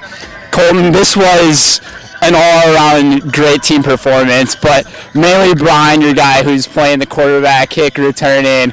I mean, so many other positions out there on the field. But what can you say for this team, and what were the expectations going into this one? We always have the same expectation. Great effort, great energy, and go out there and perform. What's special about these boys is that they play for each other, and that's the only reason that they're doing what they're doing right now. They love and care for each other, and that's why they're successful. And yes, we have great leaders such as Cam Zielke, but he's not the only one. We're deep there. And I was seeing this, like your entire team was just having that great chemistry, getting along the whole time. And you guys did have that turnover that forced that touchdown earlier, but what was your response to your guys right after that moment? Football's the greatest game on earth because it's just like life. You're going to have ebbs and flows, and it's all about how you respond. And our boys they're getting after it, and they know that they're going to have peaks and valleys, and they're going to handle them the exact same way. It doesn't matter if it's high or lows, they're going to answer the bell. And then you guys got Shiocton coming up. It's a pretty big conference matchup right there for you guys. What are you thinking going into that one? I think they're a good football team. I think they've always been pretty good. They always have a great program going on over there. We're always going to focus on us and keep getting better. That's our mission. Absolutely. I'll let you celebrate with your team, Coach. Congratulations. Thank you, buddy. I appreciate it. Yeah. So we're going to go over to our highlight house play of the game. Cam Zielke, what a performance tonight. 8 touchdowns, all coming from you. You had those 2 rushing touchdowns, 4 passing touchdowns, 2 returns for touchdowns. I mean, what can you say about this game for you? Honestly, I love my blockers. That's the only reason I can do anything. They got to give me time to do anything. I need all my blockers, especially the big dog in the middle, Blake Ahuna. Bro, what are you doing? So that's, quickly, leave. Yeah, and honestly, we just got great blockers. That's all I can say. Great coaching, good play calls. It's best for the opportunity to be here. How much do you love this football team? How much do you love the game of football? How much do you love being around these guys that, have been in here week in, week out? These are the best guys in the world. We've been lifting every single morning for the last year and a half now, getting bigger and stronger, faster every day together, going through pain together so we can succeed together. It's the best feeling ever. I don't know if you know this either. You had a perfect passer rating in the football game. It seems like you don't know. That's actually pretty sweet. Okay. I did not know that. Anyways, I'm going to put you in the highlight house. All right. And all you got to do is say, I'm Cam Zielke. I'm in the house. We got our camera up there. It's tough to see where our camera is, but he'll probably wave at you. So. Sounds good.